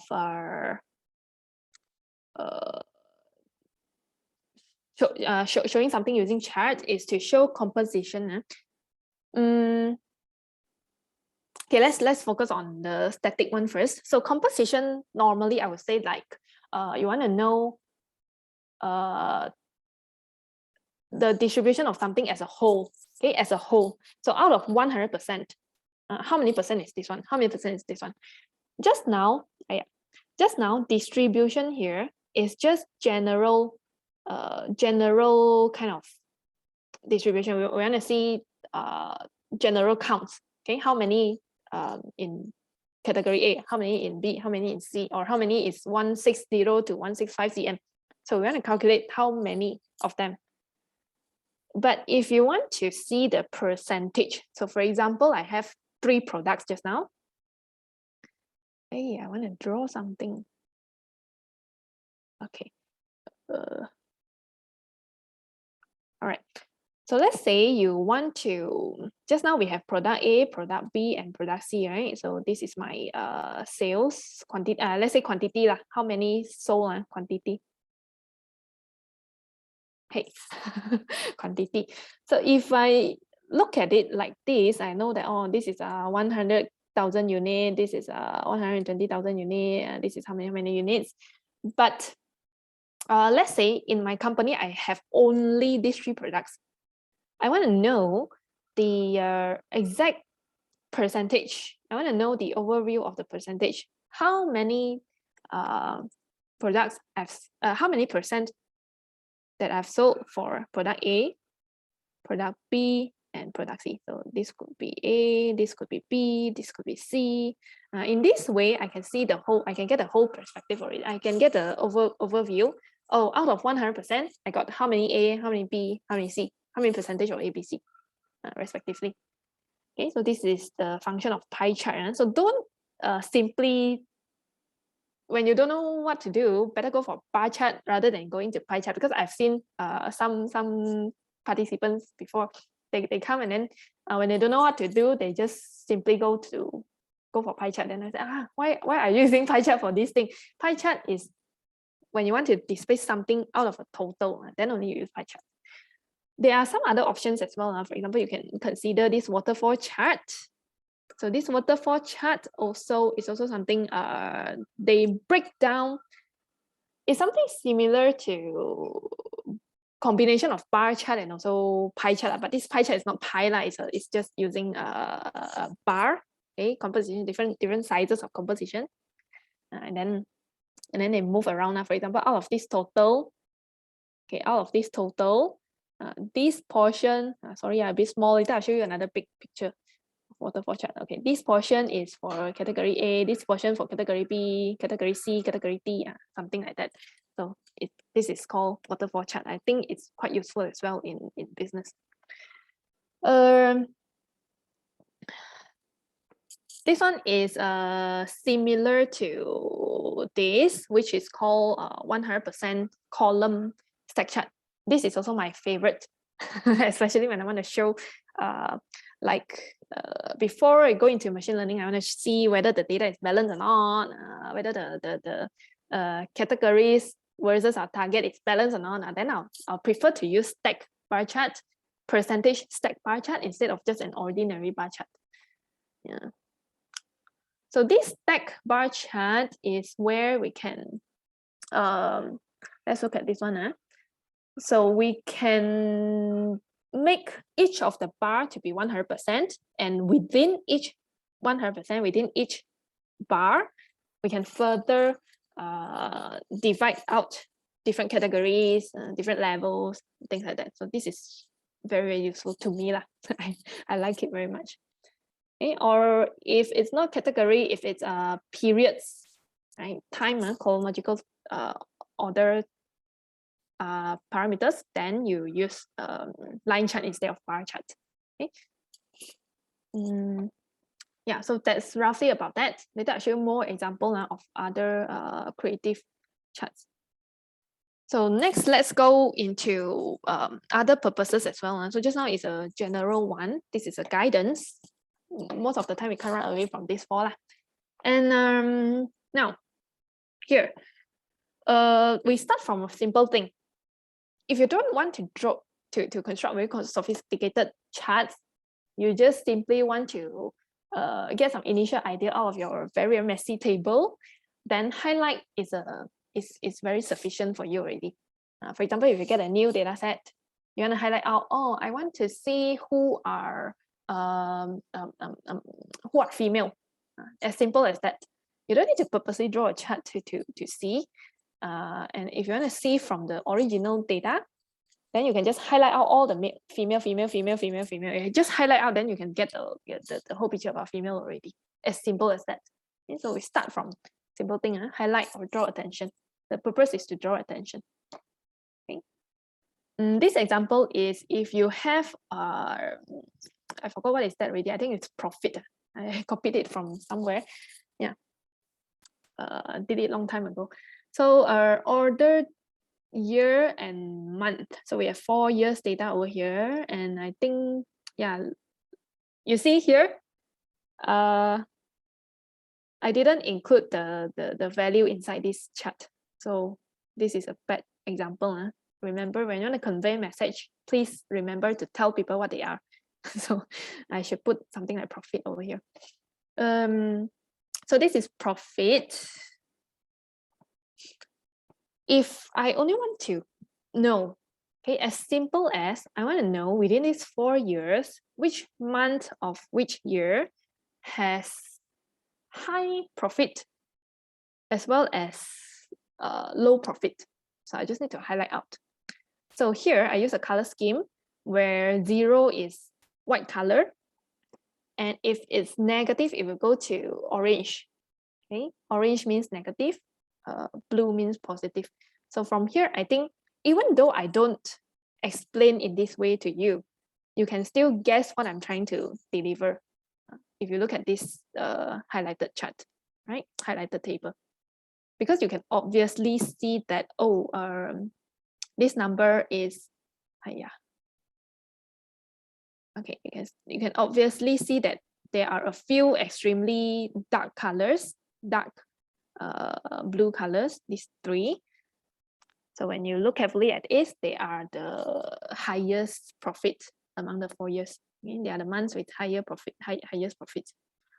And then you can also obviously see 2 very awkward color over here because everybody's red, but these 2 fellow, they are, sorry, everybody else is blue, but these 2 fellow, they are orange. So obviously, you know something is wrong, right? When you don't even need to look carefully. I just roughly look at it, you know, oh, okay lah, negative, right? And then the darker it is, meaning lost more. Okay, so this is I hope this gives you some initial idea. You don't need to do very sophisticated stuff. Just start with this thing. It's already very, very useful. And here, we can even remove the figures as well. We can remove the figure if you only want to know which month of which year give you highest sales, highest profit, and also lowest profit.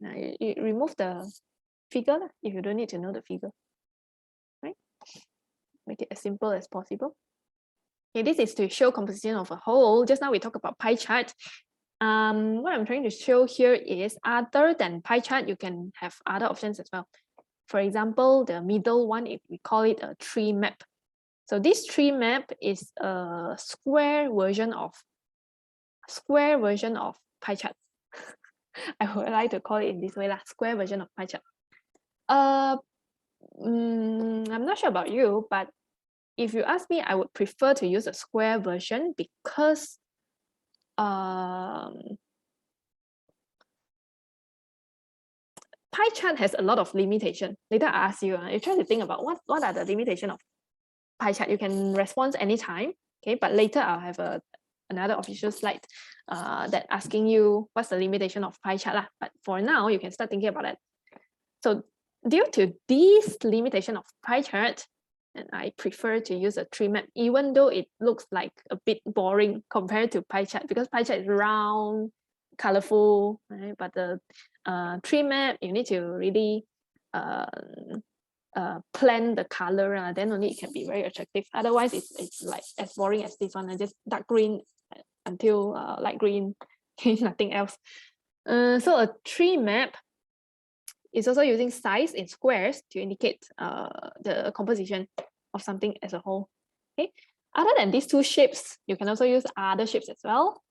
Depend on your creativity and depend on the tools you have. Like if you have very sophisticated tools, if you have very great tools, then of course you can put other shapes as well. For example, this one. Okay, very obviously, immediately you can think that, oh, this one is indicating the water composition in a average water composition in a human body, 75%, right? Picture words 1,000 words. Okay, this one repeating what we mentioned just now, show distribution. So you can use a bar chart. To me, column chart and also bar chart doesn't different has no distinguished difference. You just depend on your preference and also your presentation layout. Whether you need to show vertical or horizontal is up to you. Okay, to me, not much difference. And then the right hand side one is histogram. So normally, what's the difference between categorical bar chart and also histogram is histogram normally we don't put gap between bars. Normally the bars are stick together so that we can see the whole idea. Because continuous, there's a reason behind it. Because histogram, just now we mentioned that histogram is to describe the distribution of continuous variable, right? So continuous variable, as the name suggests, is continuous. So don't put gap, better. So this is histogram. And for histogram, if any one of you here has a bit about statistical knowledge, then maybe you are quite familiar with what are these symmetrical, skewed left, skewed right, uniform, bimodal, multimodal. Okay, so these are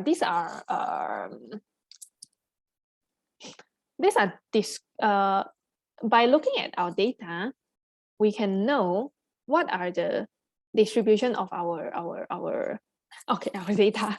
Yeah, for example, if you get let's say if you are selling something, okay, let's say you own a Shopee shop and then you sell digital items, let's say. And then someday you collect your data, you compile your data to get the age of your customers. Okay, age of your customers. And then of course the y-axis is count how many numbers of customer you have. So this is, let's say this is age, and then you get something like this. Then what does it indicate? It indicates that most of your customers are relatively younger because it's skewed right, meaning most of the data are gathered at lower age. Since this x-axis we take it as age, so okay, then you get an idea already. Oh, now I know most of my, now I'm confirmed, I confirm that most of my customers are relatively younger. So when you can make decision out of that already. For example, if you want to advertise to people, you can select age group who are younger to be more, so that it's more focused. Okay, focused advertising. And you don't need to advertise to everybody in the world, everybody in Malaysia. No need. You just focus on those maybe 40 years old and below. Then you can already have a very good targeted marketing. Okay. So this is the importance of looking at our distribution. And this one is normally we say that this is normal distribution because most of the data they are in this distribution. Okay, most of our data, because most of the people are here. There are very few people who are here. There are very few data who are here. Let's say let's use height as an example. Height. If we collect everybody in Malaysia, regardless of male, female, everyone, okay, I collect everyone. If you want to categorize also can, male, female, then maybe you get I think something similar. So if you get the height of people, that there are very, very few people who are less than maybe 140 cm. Very, very few. Okay, 140 cm. I don't dare to say 150 later. You'll say it's still a lot. Let's say 140. So very few people are here. Okay. Also in Malaysia, we are Asian countries and we are not Western people. So Western people, they are gene different. They are taller, of course. So very, very few people who would reach like 200 cm height, tall. Most of us are like around 160 to 180. Maybe you can take it lesser or take it taller. This is up to you, but just want to show you what do we mean by normal. So most of the people are within this range. Most of them. We still have people shorter than 160. We still have people taller than 180, but getting lesser and lesser. Okay, lesser and lesser. So this is called normal distribution. Yeah, because I get a lot. People say, hey, normal distribution, what is that? I'm very confused with normal distribution. Okay, don't think too much. It's just a description about the distribution of the data. These three we seldom use, so I don't purposely go deep into that lah. So let's next. If you have any question, you can still ask me. Okay, show relationship. Just now we also mentioned about this show relationship, and the left hand side graph. This one is a very typical scatter plot lah. Okay, very typical one. So here I use an x-axis, y-axis, and also I use different colors to indicate different categories actually. If you see carefully, there are 3 colors over here. Okay, that's it. Don't put too many things. I tried to add different shapes, but it turns out very awful. Cannot tahan. So yeah, colors is good for me. Okay, still good. If you want to put size, it's okay too. Then what I want to share is the right hand side. This one I got it from somewhere, some examples online. Forgot to put a source, but you can just try to find a bubble chart. Okay, so this is an interactive dashboard actually, and then it shows the budget. So the size indicates budget for different firm. Okay, for different firms. So this is actually not a continuous data. It's a categorical data. So you can see different bubble actually means different firms. Okay, and then x-axis is the average critic percentage. And then y is the budget recovered. So how much they earn, something like that. Yeah, so this is one way that we can use bubble chart to indicate which firm at which position. Okay, very interesting one. So you see here, we are not only talking about Scatterplot for numbers only. You see, in this case, Scatterplot is okay for categorical variables as well, for objects as well. One bubble indicate one object, can also, right? Okay, next one, compare among categories. Just now we also mentioned about that. It's in left hand side. This one you can put type like 2. You can put a symmetrical axis at the middle. Okay, this one is a shared axis. Shared axis, and then 2 different categories to the left and also to the right. For example, if you have I did this a lot when I have like 2. Because previously when I teach in a institution, when I have few classes, right? It's very common that I find 2 classes which are similar. For example, the same program, they have 2 classes. For example, those let's say accounting group A, accounting group B. Then I'll do this to see the distribution of their grades or their marks. I can use a rotated histogram to show the distribution of their marks, or I can use this way to show the distribution of their grades. It's very, very interesting. Normally, I find consistent patterns among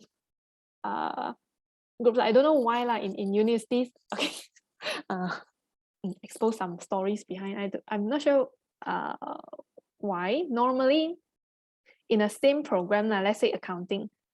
Okay, accounting, let's say there are 2 groups, group 1 and also group 2. Because there are too many students, they can't squeeze into one big class, so they need to separate them into group 1 and group 2.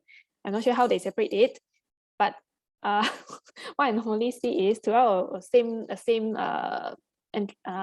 semester. Okay, let's say accounting group 1 is better than group 2, as in their marks, their examination marks.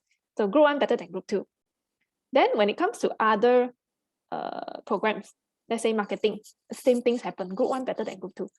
Come to let's say logistics, group 1 better than group 2. I don't know why every semester they have such patterns. If group 1 is better, then for most of the programs, group 1 is better. Yeah, so something interesting we can find from there. Look at this. So we need to somehow be creative, think about what else we can do, and then we try to draw it out. Then you can see something interesting over there. Okay, another very ordinary one is this one, a side-by-side bar chart. This is just to compare between different categories. For example, this one is to compare profit between different quarters. These 4 quarters are 4 quarters for over 4 years. I think 4 or 5 years, I forgot already. Yeah, so it's a collection of quarter 1 for every year, quarter 1. Okay, it's over here, and then every year quarter 2 for over, let's say 5 years. Every year quarter 2 we combine together, and then this is the result. Every year quarter 3, quarter 4. Then we can compare, and we can see a very obvious changes around here. The 4th quarters of every year has higher profit compared to the rest of the years. Right. So this is also something important that we can get from this data set. So we find profit at the end of the year is a lot. So focus more on the 4th quarter. 1st quarter furniture so little. Okay, so no need to, okay, like depend on just a simple example decision. So you may say that, oh yeah, 1st quarter furniture profit is so little. Okay, I don't want to focus on furniture on the 1st quarter every year. Okay, go ahead. Okay, so these are some decisions that you may try. Okay, last one, I think, yeah, last one already. And see how things change over time. We've mentioned about that just now. Over different months, how it changes for different categories. Okay, very simple thing. Yeah, the next one that I would like to share with you is how to. Okay, let's go to this one. More ideas. Dun, dun. This page is a very creative page that I like very much. If you click in, you can see so many different kinds of charts. Some we've discussed, some you have not even seen them before, right? Shahir said, there's a mindset things going on in this. Good one thought they are better groups to study better. Okay, what I think from the case study that I told you just now about the group 1, group 2. Okay, what I suspect, I didn't find out, but when I think about it, I think group 1 are those who registered earlier to that program. Like, for example, accounting, or they know that after Form 5, they want to enter accounting, so they quickly register into that institution. So normally students who are keen to register earlier are, right?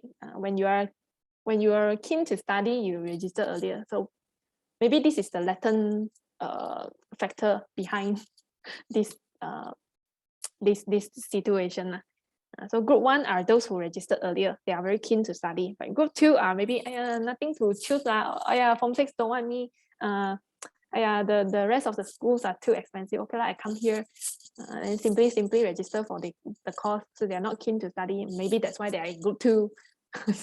So maybe it could be one of the reasons, right? So many reasons. That's why after we found out this thing, I was wrong that I didn't find out. I didn't try to find out what's the latent factor, what's the background behind, but this could be only one of my thoughts lah. So if you can find out the latent factor, the factors behind it, I think it will be very, very interesting. Yeah, really, and this is a real case, and not only one semester, but almost all semesters. I find that really. Okay, let's look at this one, something like octopus. Oh yeah, donut chart is also something I like compared to pie chart. I think pie chart is a bit boring, so I'll go for a donut chart. But you see this one, a radial bar chart. Okay, I hope that this one you can go through it on your own. Open up our mind a bit, see how what are the rest of the charts that we can do. A lot. There are some examples as well in this site. For example, let me pick one. Oh yeah, I want to talk about Violin Plot and also box plot as well. So I'll use this to explain to you. Box plot. Okay, let's say I have box plot over here. You see, when you click into any one of these chart types, click in. Then there are a lot of examples over here. Some charts here I I borrowed from this page. I didn't cite them. Okay, so this is, let me just simply open one. Yeah, so box plot is another thing that I like to do when I first get a new data set. To me, this is to see distribution as well. But other than looking at distribution, I can also see, I can also separate them into categories, and I can also see whether there are any outliers or not in this, in our data set. The term outliers is something very statistical. So we don't simply call things, we don't simply call a data point as an outlier, because outlier, this term is calculated statistically. Yeah, my statistics seniors alert me on that. I say, hey, don't simply call this as outlier. You need to calculate first, then only you can confirm whether it's outlier or not.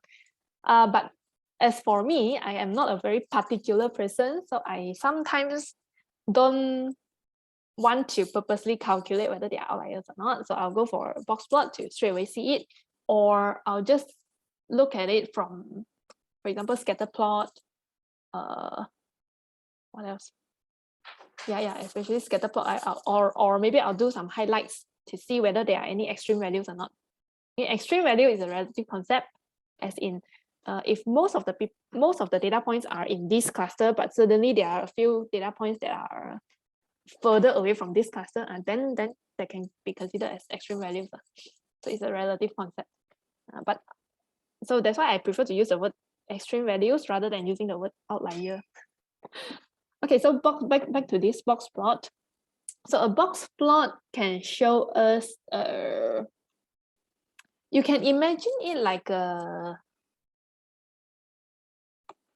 wait, okay, I use Violin Plot to show you. It's clearer, I guess. Violin, where are you? Wait, here. Okay, look at this. A Violin plot, you can treat it as a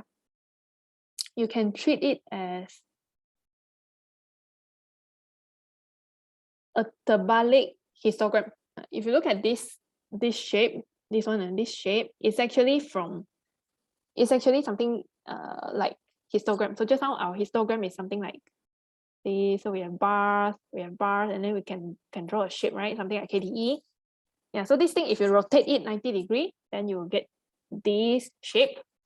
Yeah, so basically a Violin plot combines histogram in here.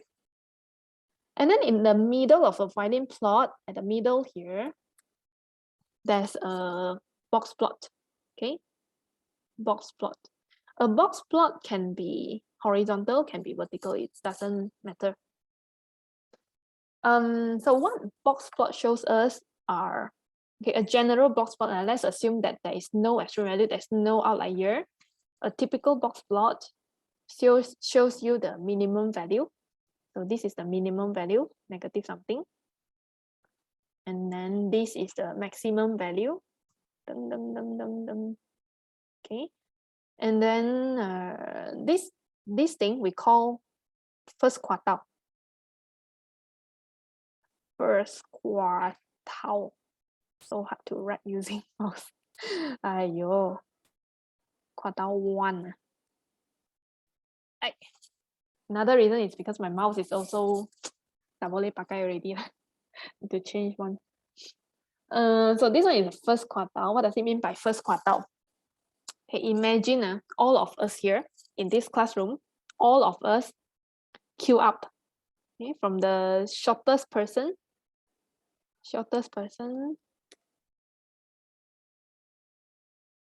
Okay, imagine there are a lot of people over here, and so we queue up from the shortest to the tallest. Shortest to tallest. So each of us has our own height. For example, the shortest one is 139.62. The tallest one is 220.1. Okay, so we have our respective height. So we queue up. And then quartile 1 is when we draw a line at the, let's say there are 100 people over here. And then I draw a line at the 25th person. Okay, the 25th person. So let's say this 25th person, his or her height is 155 cm. Okay.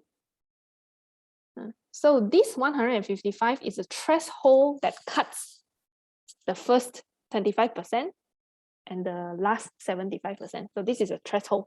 So this threshold, we call it quartile 1. And then, okay. And then the second quarter, which is actually the middle point, or we call it the 50th percentile, or the second quartile. So this threshold, let's say 170 cm, let's say. So this threshold, this 170 cm is called the second quartile, or we can call it median. Hey, so this median separates our data set. Be reminded, and this data set should be sorted either ascending order or descending order. It depends. It both okay. Yeah, but normally we refer to as ascending order. So if you cut at the middle, so the threshold, the height of these middle people is called the median. So what does it indicate is half of these people, let's say there are 100 people here, right? 100 people, so 50 of them are shorter than 170. Okay, 50 of them are taller than 170, taller than or equal to 50% is less than or equal to, shorter than or equal to 170, and then another half is taller than or equal to 170. So it's like a threshold to let us know that in this class or in this cluster, in this population, the middle value is over somewhere. Okay, then you know the whole distribution already. Yeah, then same thing goes to the 75th percentile, or we can call it quartile 3, which is over here. Quartile 3. It cuts the 75th percent as a threshold. Okay, and then we have the maximum value over here. In case of having outliers, okay, in case of having outliers, then the outliers will be indicated by dots outside of the range here. So if there is any outliers, then this one won't be the minimum values already. This one will be there are some calculations here. We don't need to bother about how they calculate. So two cases, in case there is no outlier, then this is the minimum value. They stop it at the minimum value. But in case of having outliers, then this is some other values that the program will automatically calculate for us. Maybe we call it the fence. Dun -dun. Okay, hopefully you get an initial idea about what is box plot. If you have any more idea, you can any more questions, you can ask me as well. So normally when I do box plot is when I want to see the comparative distribution among different categories. For example, here you can see group A, B, C, D, and then we can see that A has the biggest range from all the way from negative until near 1000. But if you compare to B, if you compare with B, B has a narrower range. Okay? You see that narrower range is around 100 to 800 only. So this is how we compare the difference. Back to the example of male and female height. Let's say you have group male and group female, and let's say we are talking about their height. So male typically will have a higher height compared to female. This is our body limitation. Okay? Natural born, right? Naturally born. So this is how we compare. Okay.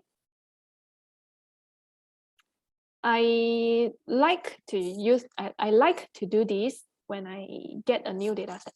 Normally I'll collect all the numerical columns, and then I'll draw Violin Plot. Okay. Where am I?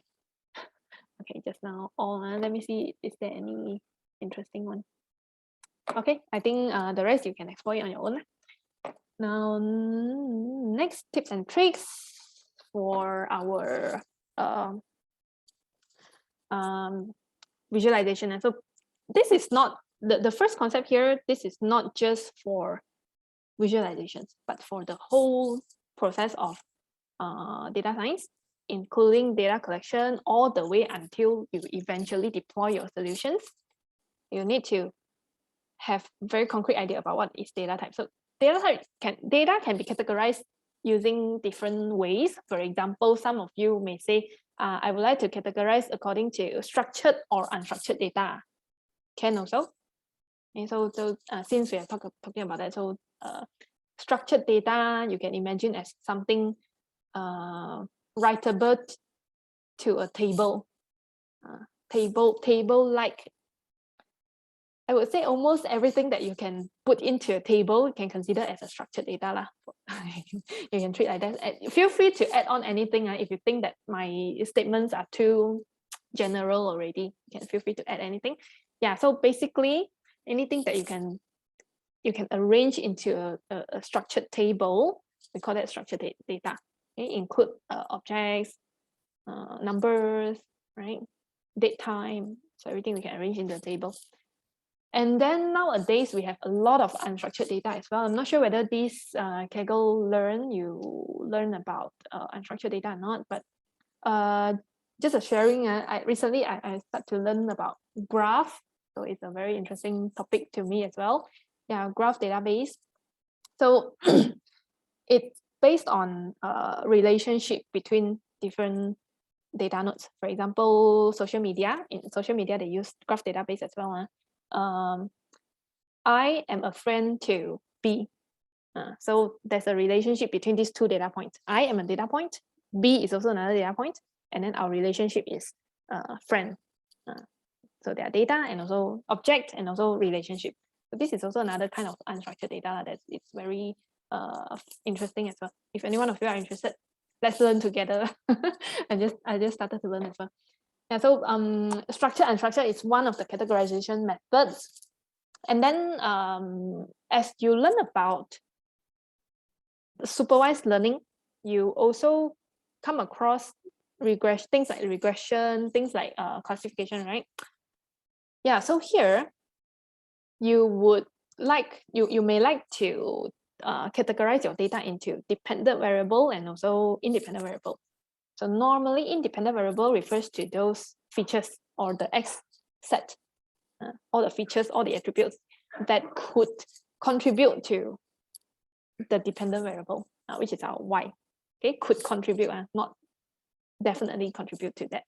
Yeah, so these features, X, we call it independent, and then Y, we call it dependent, something like that. So you can also categorize your data types in that way as well. But now let's go into something even more column-based data types. For when you first get a data set, you look at each column, you may see different data types. For example, first one could be date time. Okay, date time. Second one could be postcode, which is a geographical data. Okay, and then you may have so others are names, which is a nominal data and so on. So let's look at some basic ones. The left hand side, these two normally we generally these two refers to numeric data. Okay, numeric data. So numeric data, we can divide them into discrete and also continuous. Discrete means countable, anything countable, like how many persons are there, how many cars you have, how many houses you have, how many bathrooms you have. These are all countable. We call it discrete. And then continuous. Okay, continuous, which is measurable. Like just now we talk about height, is measurable, right? Okay, and then the right hand side, these two normally refers to categorical data. Okay, categorical. So general categorical data, we call it nominal data, meaning there is no discrimination. Okay, for example, something sensitive.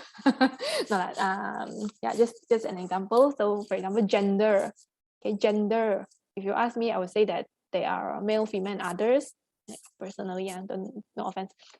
So let's say male and female. Male and female, there is you can put male first, or you can put female first. It will not affect your results. Okay, no matter which one you put first, because there's no order, there's no discrimination between these two things. You can't say, hey, male must be the first. It's not the case, because even you put female as the first, or you want to put male as the first, it won't affect anything.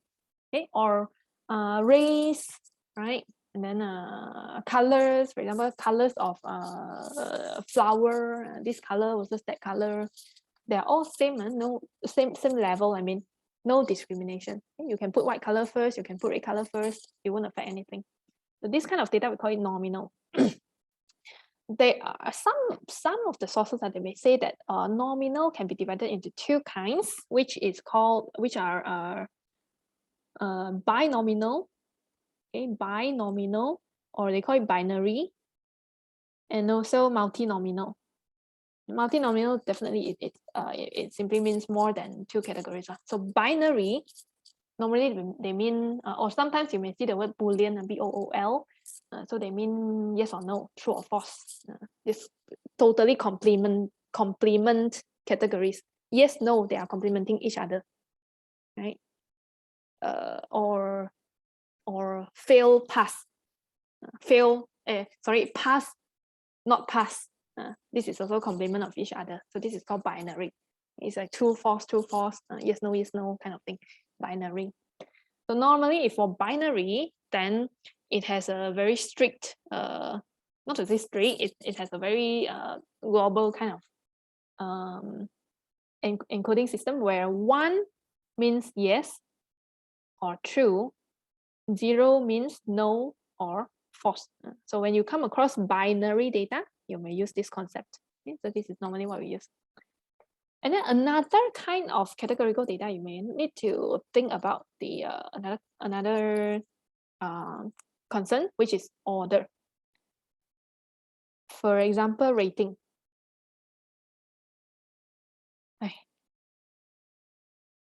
Rating. So if I ask you, hey, are you happy today? So every one of us will have our own definition about what is happy.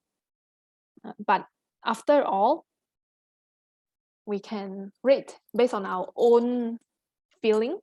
Okay? Based on our own feeling, and then we rate, and then we can compare each other's rating about how happy you are. Or okay, I'll give you a better example. Movie rating. So movie rating, 1 star or 5 star. Okay, one out of 5 stars.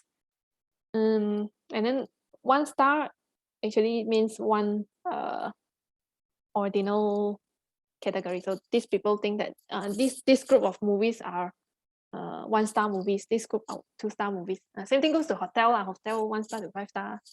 Okay, ordinal. You can't say that when you have such kind of categories, you can't simply terbalik their order. Okay, unlike nominal just now. So nominal, as I said, you can simply terbalik. You want to put red first, white first, purple first, whatever, it's up to you. But ordinal, 1 star means 1 star. It's the lowest. 1 star hotel is the if you compare to 5 star hotel, it's the lowest spec one. A 5 star hotel is a luxury one. So there's a difference between 1 star and 5 star, 1 star to 5 star. So you can't simply terbalik them when you do analysis. Okay, you can put numbers to indicate 1 to 5. Just I wanted to say another example. Ordinal. Yeah. Okay, grade is also one. Grade. Okay, grade. Like students' examination grade. Grade A is definitely different from grade A minus. Definitely different from grade D. You can't simply terbalik them. Same thing goes to egg size. Egg size, you have egg size A, size B, size C, size D, right? Yeah, so this is another categorical thing as well, ordinal thing as well. Okay. So for what I'm quite sure that if you have studied about feature engineering or data pre-processing, either one of these, and you would see something called encoding. Okay? It could be so encoding. In Scikit-learn, there's one tool called label encoder. And also, I'm not sure one hot encoder is in Scikit-learn or not. Long time no use that. Sorry. There are label encoder in Scikit-learn. They can convert categorical data into numbers, because a lot of our models, a lot of our machine learning models, they can't deal with non-numeric columns. So you need to change them to numeric, then only you can process, right? Okay, but the problem is, how do we convert? How do we change? If it's ordinal, then my advice is you change it manually. Or if you have a better way to let label encoder know how you order them, that's good as well. But for ordinal, my advice is always you can label it manually. For example, 1-star hotel 1, 2-star hotel 2, or oh yeah, just now later I want to show you an example of okay, let's say education level, primary school, secondary school, then what we have, certificates, then diploma, then degree, master, PhD. So this is also ordinal.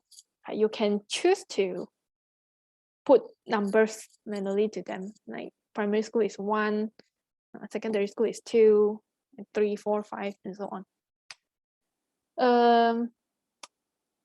They could be bias among these, but as long as it's ordinal, so the bias is not so obvious. But if your column is a nominal column, then you need to bear in mind that there could be bias. Okay, if you use label encoder, there could be bias, but just take note on that lah, and then maybe you can do some do more. You can do more charts from different perspectives to minimize the bias, to minimize the machine learning bias.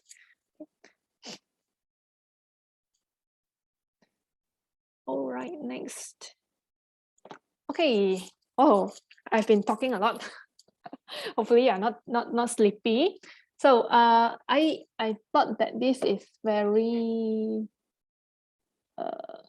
yeah, when I copied the chart, it's quite clear, but it seems it's not so clear now. But never mind, I hope that everyone can see.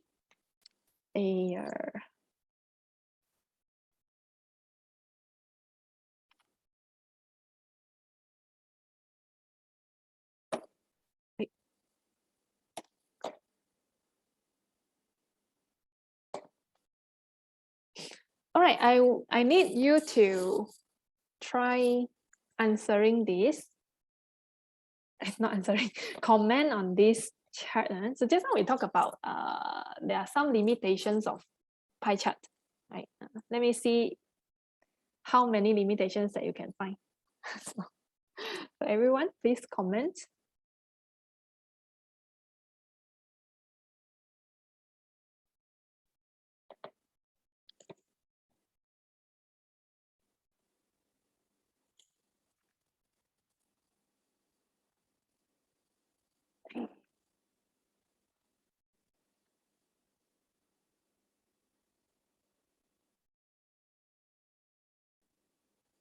Okay, I start to see some comments already.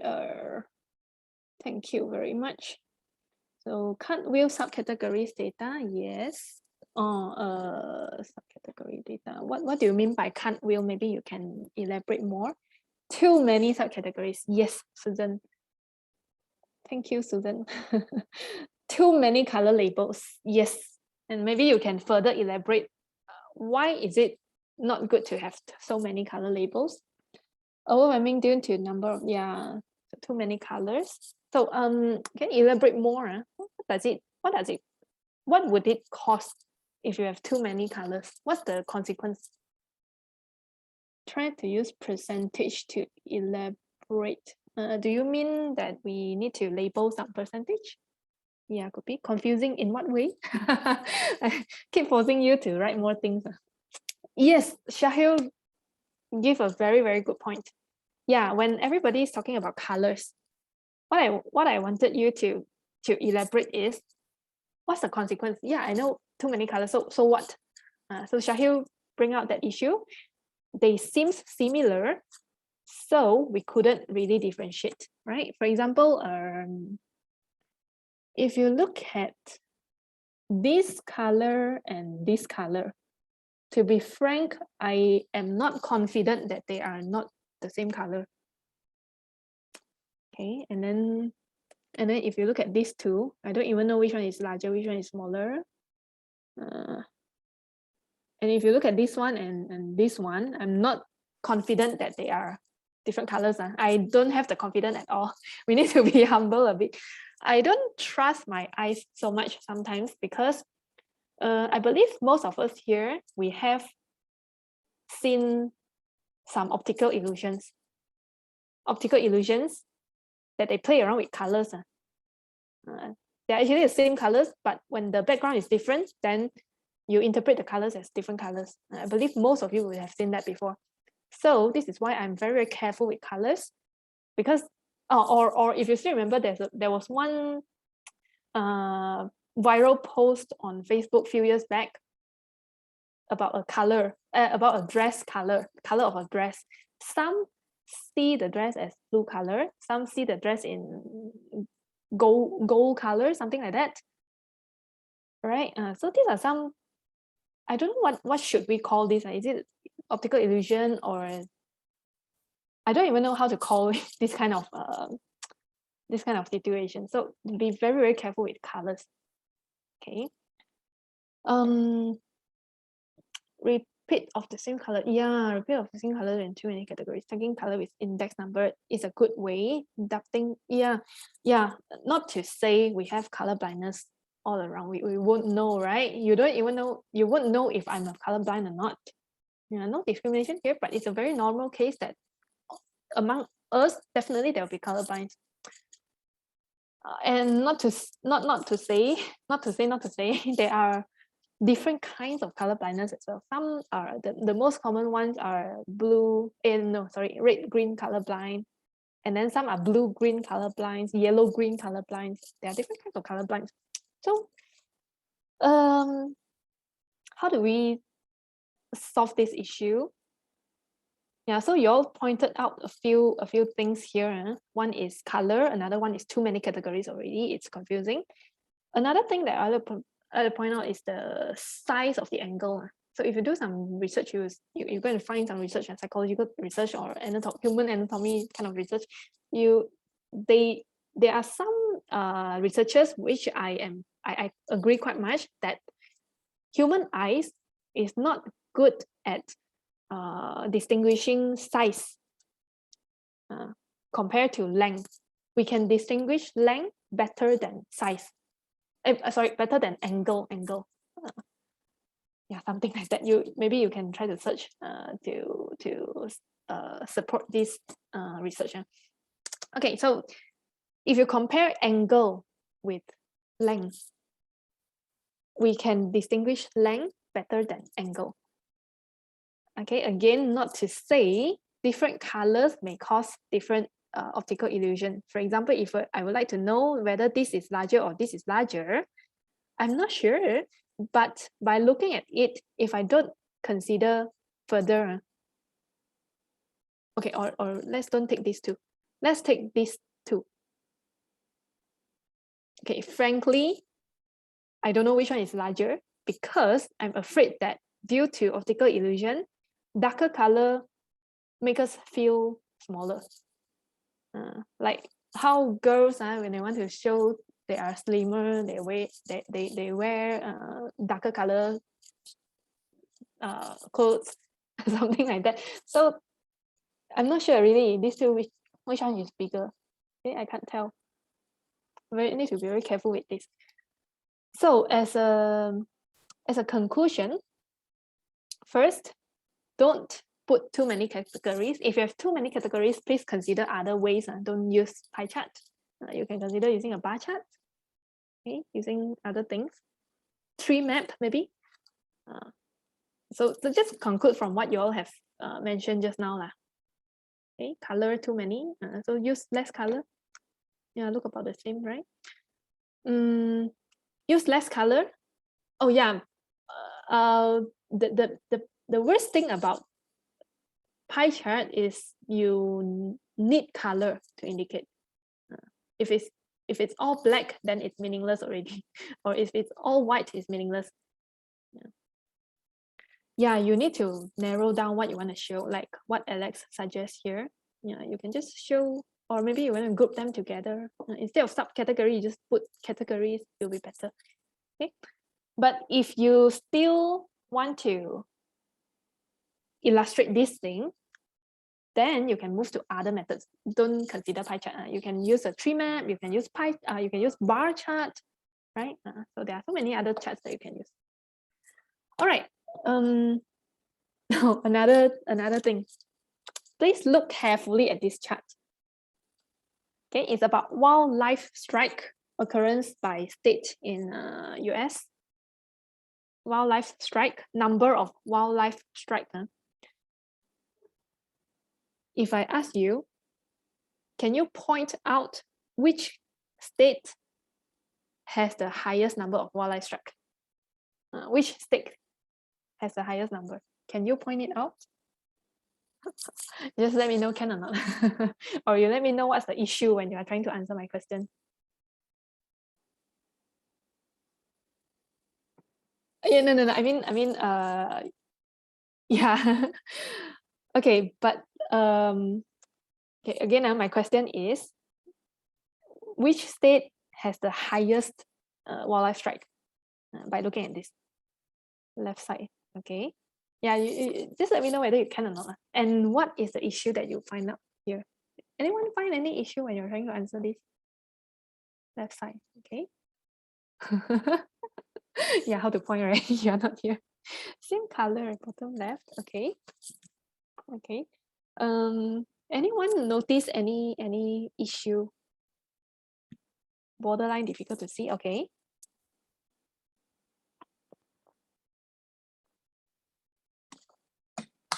I can give you a hint. You look at the legend.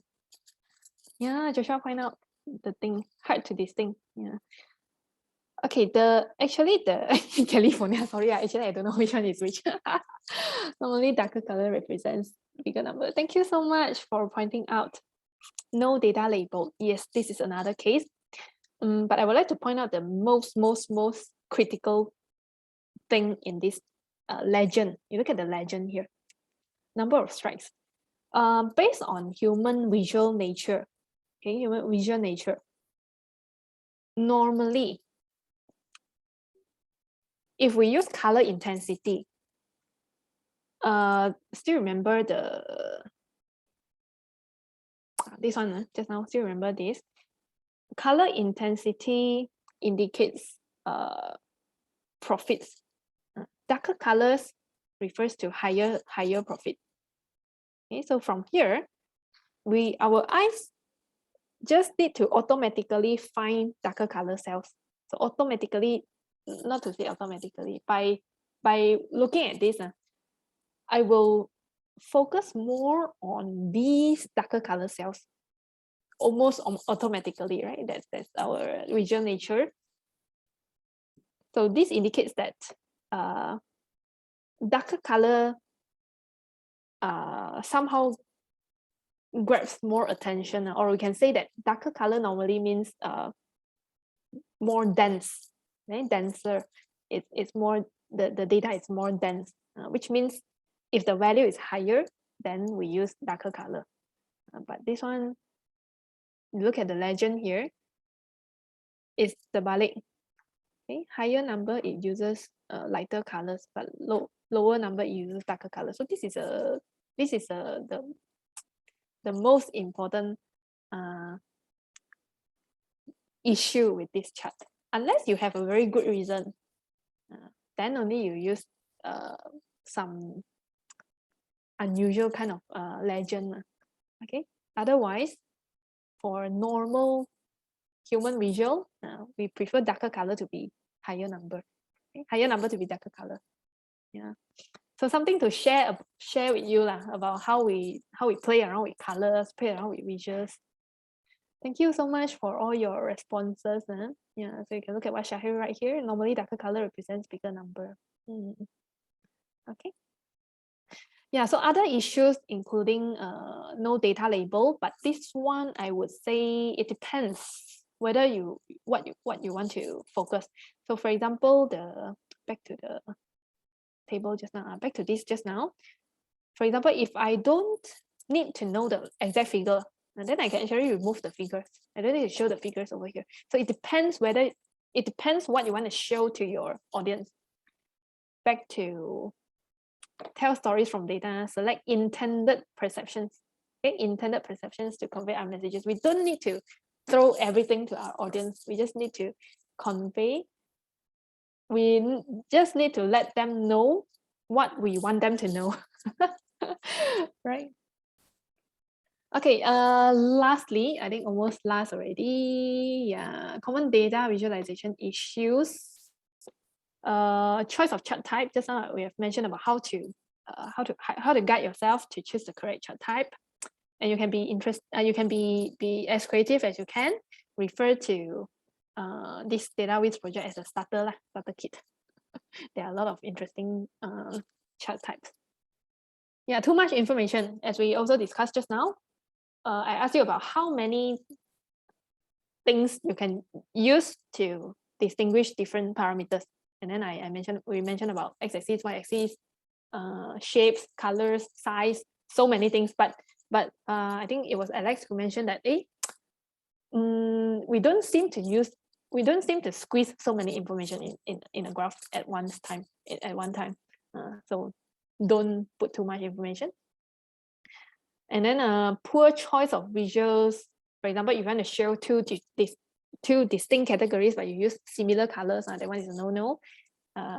Like I really don't like yellow and orange put together. Very, very confusing. My eyes feel so painful. Which one is red? Which one is orange? Which one is red? Which one is yellow? Or green and blue also sometimes I feel not comfortable. So you try to choose appropriate colors, contrast, or if you want to choose color intensity. Okay, or patterns. And sometimes I'm not sure about you, but sometimes dotted lines is not so clear. And so it depends on what kind of dots that you use. So make sure that it's clear.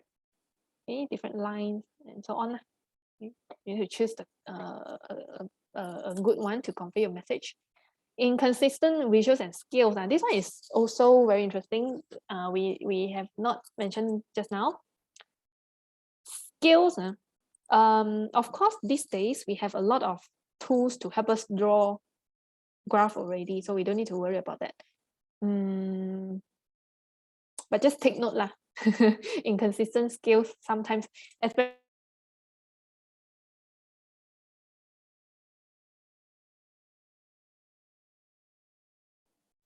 Did I muted myself or someone muted me? Okay, especially when you want to compare between two visuals. So make sure the scales is the same so that you can make appropriate comparisons. If you have different scales, then it's meaningless for you to compare, right? So this one also take note. Another issue is inaccurate quantitative representations. This one is very general. Inaccurate quantitative representation. This one I should say that it's back to our data pre-processing already. Data collection and also data pre-processing there. During that process, we need to already ensure that the data that we get is accurate. Otherwise, it's meaningless if we do visualization based on inaccurate data. Yeah, 𝐼𝐚 has a suggestion here. Warm and cold color have contrast. Yeah, that's why if you look at I believe a number of you have used some data visualizations tool before, like Google Data Studio, Tableau, Power BI, Microsoft Excel. And then if you're aware, I personally like Tableau color schemes very much because Tableau color scheme, they start with the default color is always blue, orange, which is contrasting colors. It's very good. And it caters for colorblind as well. Okay, this is the last one, very naggy a bit. Yeah, so as I said, I don't want to focus too much on techniques because techniques you can actually learn from anywhere. Just Google, simply search Python bar chart, what you want to do. Just simply search, you can Google a lot. Of course, Google is also another skill. Okay, yeah, but definitely you can Google it. There are a lot of our Kaggle learn is also a very complete walkover, right? Okay, but this is more to how we think in the whole idea. If you ask me what is the how can we get a job? Sorry to say that because this is also my first time entering data job, but just a sharing lah from what I see. Okay, my everyone could have techniques. Okay, everyone could have technical skills, but not everyone can think more and solve problems in a systematic way. So if I were to conclude my I won't say advice because I'm not in a position to give advice. Okay, my sharing. So first is be curious, think more. Then we use visualizations to spot unusual patterns. Then we can work on from there. Okay, sometimes usual patterns is also unusual. Okay, we can also find something out of usual patterns as well. Yeah, focus on our audience. There was one question asked by one of my mentor last time, one of my mentors. He asked us a question. Something like,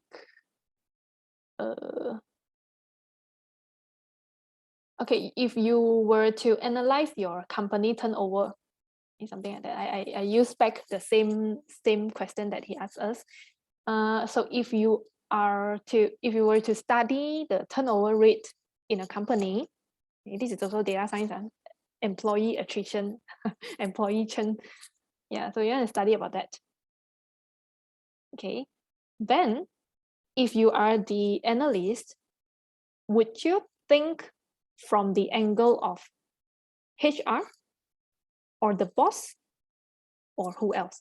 So the answer is we should think like the staff who has already run away. We think like them because they are the subject that we want to study. Because we want to study employee attrition. So employees, why they are treated. This is the reason. So we try to think like them. Okay, so another thing is elaborated from here, focus on our audience.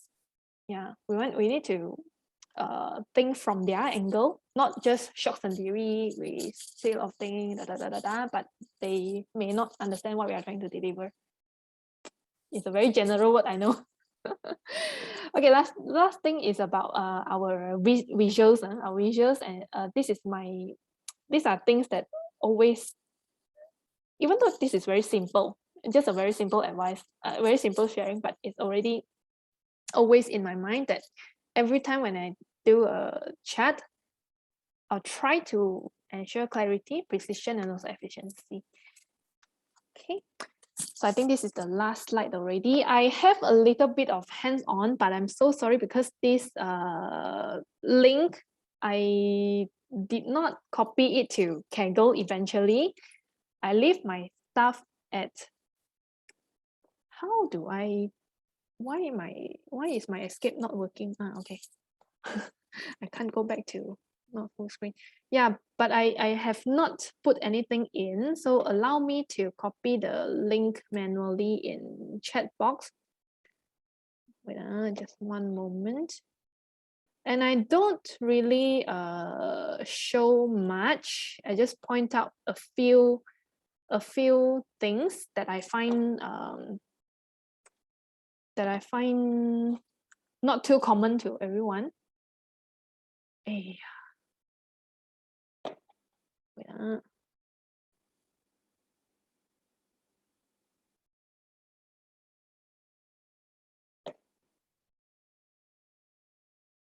Okay, let me paste this link to chat box. Yes, exactly. Come think from the angle of end users. Yes, yeah, it's a big topic. I know it, although simple words, but I'm still learning as well. Yeah. Okay, so for visualizations, there are actually a lot of tools out there. You can use programming, you can use coding as what you learn in Kaggle Learn. Open it up. So it's a whole full data visualization course using, hey, where are you? Why is it gone? Machine learning pandas. Hey, I thought there's a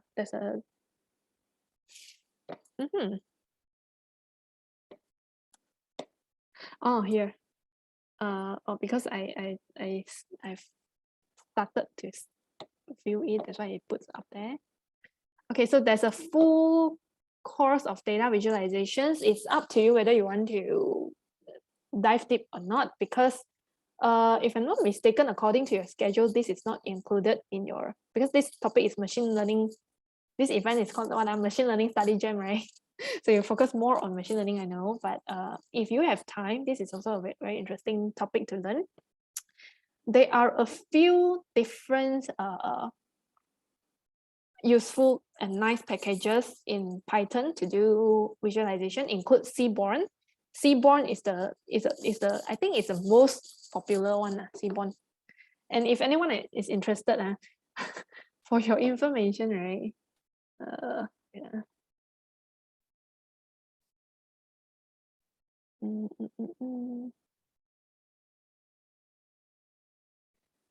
So for your information, Seaborn is always imported as SNS. If you want to know what's the reason behind, you can try to Google. It's a very interesting reason. Okay, SNS is related to some fictional character. Yeah, so Seaborn is one. And then another library that I think quite nice is called Plotly. Okay, so let me list it down. Seaborn, Plotly. And then there are some others, more functional one like Bokeh. What else? I suddenly forgot. What is that? Okay, you can try to search more. But if you are a beginner over here, you can start with Seaborn, and you can start with Seaborn, okay, for Python coding. So let me just roughly walk through what you will learn in this Kaggle data visualization course. So I don't repeat whatever you learn here. So end up it's just some little thing that I will share in my code, but you can still focus on Kaggle Learn. So basic line charts, bar chart. I'm not sure why they put heat maps together, and then Scatterplot. Here you can create histogram, okay, which is related to bar charts actually lah. You can try to link. Okay, so you can learn quite a lot from here already. Then what I would share here are some not so common charts. Okay, so let's start with some let me walk you through this. So first is how we read data set from Google Drive. Okay, so this is a you all can try to, after you learn from Kaggle Learn about the data visualization, you can use back in to this data set. You can also try to find this data set on Kaggle. It's a data scientist job salary kind of thing, something like that. Yeah, salary of data science, data scientists around the world, globally. And then I find that this is very interesting, but I don't have too much time to work completely on this data set first. So I just pick out a few to share with you. And then so read the data set, you can see their work year, which covers 3 years, 2020 until 2022. I'm not sure when is the cutoff date, but there's a 3 years. And then experience level, there are 4 levels. Entry level all the way until executive level, and then employment type, full-time, part-time, and like freelance. Okay, job title. From if any one of you here are looking for any career switch, or if you want to find new job in Malaysia regarding in this field, data scientist, machine learning kind of thing, you can try to refer to this. All these are considered as under data science umbrella. Okay, but you can see that the names are very, very different. Product data analyst, AI scientist, some bombastic word and a bombastic role, but you can try to find out what they are. Okay, salary, currency, and then they convert all the currencies to USD. And then these two are these employee residence and company locations are locations of employee and also companies respectively. And then this remote ratio, maybe you can read about the oh yeah, I put the data source over here, and so you can try to read what's the remote ratio. Okay, it basically means how much time they work on remote. And then company size, SML, okay, small, medium, or large companies. Okay, normally when I get a new data set, I would run this first, df.info, to see a few things. First, I would see what are the available columns and check if the column names are, is there any awkward column names or not? If there are any awkward column names, like for example, there are too many spaces, too many symbols, or if it doesn't represent something that I want it to represent, then I'll change the column names. So info can give us, this is the first thing info can give us. And then this is very important as well, non-null count, where we can see if there's any null values or not. And then data type. So basically in this data set, there are only 2 kinds of data, like integers and also object. But be careful, because sometimes objects can be nominal or it can be ordinal. You need to read from the data source and see what they are. And if you think that it's an ordinal one, then maybe you can change it to 1, 2, 3, and 1, 2, 3, 4, things like that. Okay, so this one is I want to see what are the unique values for each object column. So I'll pick up experience level, 4 levels, 4 kinds of employment types, so many kinds of job titles, 50 over, I guess, if I'm not mistaken. And then residence, these are country codes. Okay, salary, currencies. Okay, a bit of pre-processing. Why I say a bit, because I leave it to you. So this one I get this idea from some other notebooks as well. So I believe you have already known that in Kaggle, you can refer to other people's notebook, right? So if, for example, if I click this, you can click on these codes to refer to other people's work. Yeah, there are quite a lot of visualizations over here. There are also some machine learnings, XGBoost, and so on. To kind of refer. So this one also I get the idea from one of these books. So I create a new column called occupation, because there are so many kinds of jobs, right? So roughly we can map the last word of the job title. For example, if it's data scientist and machine learning scientist, they are both scientists, so I can group them together. And this is just one idea. If you have other ideas how to group them, you can go ahead as well. You don't need to follow exactly this one. This is just one idea. Okay, like machine learning engineer and also big data engineer, they group it as the same thing under engineer group. So as a result, we will have these 9 groups of occupation: engineer, scientist, analyst, and so on. Okay. Again, sorry to be naggy about this. This is just one idea. You can try to group. So another pre-processing that you may see is you can group countries into maybe continent or region, up to you. I would think continent would be more suitable, and you can group those. But this requires a manual job, so I don't do it yet. You can try to do it on your own. Okay, and then this is my own usual style, my own usual style. Just share with you. Normally, when I get a new data set, I would categorize. If I want to do visualization using Python, then I will group them into 3 groups: category, ordinal, and also CAT is categorical, ORD ordinal, and then NUM is numerical. Sometimes, if there are a lot of numeric columns, depends on the needs. I may also categorize them into discrete and also continuous categories. But this one, there's only one, and there are only 2 columns of numeric, and they are both continuous, so I just keep it as NUM. Okay, and then show you some heat map. These codes you can study it on your own. So Pearson correlation heat map. I did not change all the ordinal thing into numbers. So if you want to, you can create more pre-processing to change ordinal to numbers. Okay, change to numbers. Then you can have more. You can have larger heat map of correlation.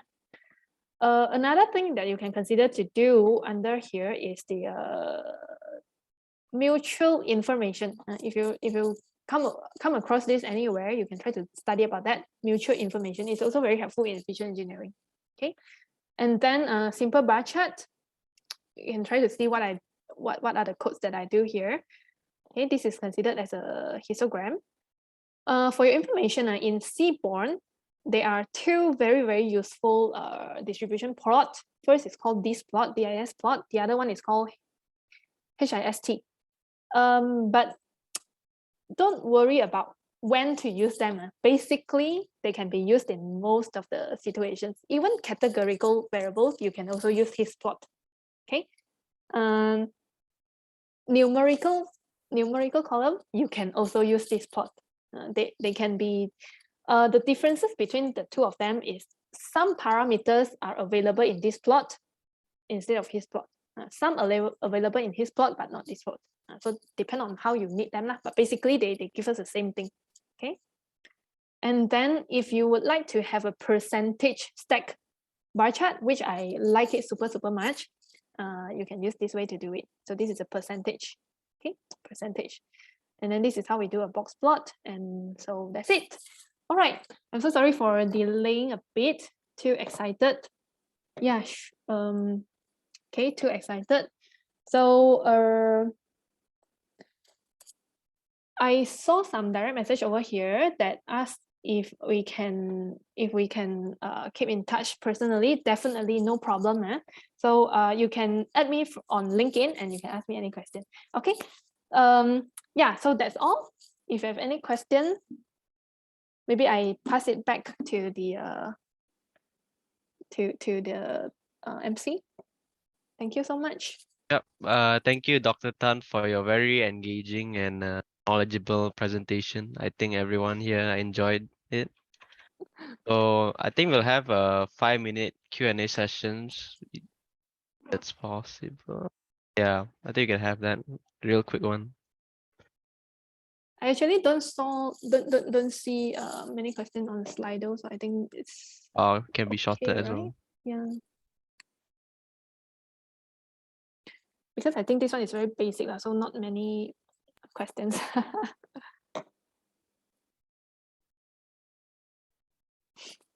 How do you visualize non-number data? I think I have already non-number data, you mean like text, right? You can try to search for things like the most basic one could be word cloud. Okay, word cloud, maybe I write it in chat box. Okay, to visualize text, word cloud. Or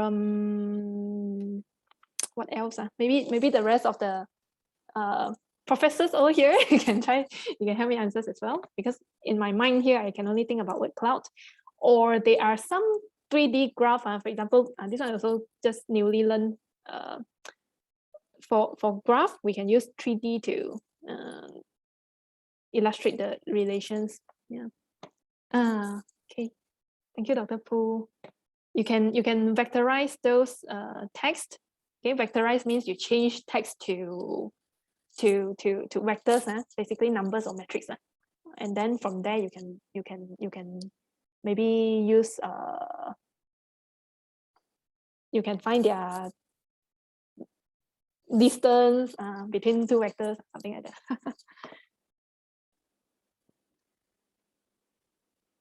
Yeah, so the second question, Prof. Lau has already answered it in a very good way. It comes back to why you want to do a PhD. For me, okay, everyone can add on. For me, doing a PhD is because I was very interested in doing research. That's why I started in PhD. Oh, sorry, I have not used Grafana before. Yeah. But maybe about this, if you don't mind, we can connect from LinkedIn, and then I can let you know my thoughts after I tried it. What advice would you give for someone to get break in the data? I think yesterday, last week, Dr. Poo has already given a very good advice, which is okay, feel free to add on, Dr. Poo or any professors. Yeah, I think start from data portfolio. You avoid those popular or toy data sets like Titanic, like Aries data set. Those are very too buffered already. So try to avoid those. The rest of the data sets I think would be okay. You find them from Kaggle. Yeah. Then you build yourself a portfolio.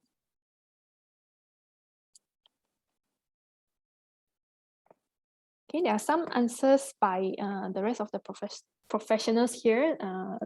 Dr. Yu also answered the Grafana question. So sorry, I don't have any experience about that. Oh, I see. Thank you for the questions. Okay, I think that should be it. If nobody has any other questions. So with that, we have come to the group photo session. So people, don't be shy. Turn on your cameras.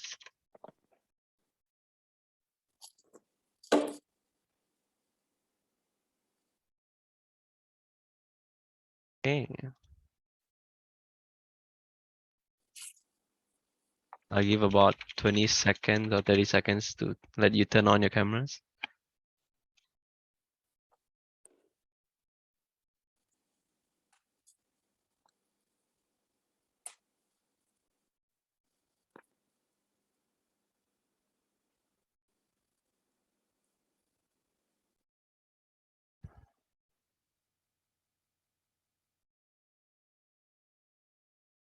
Okay.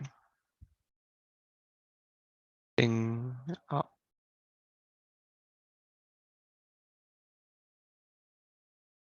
have more people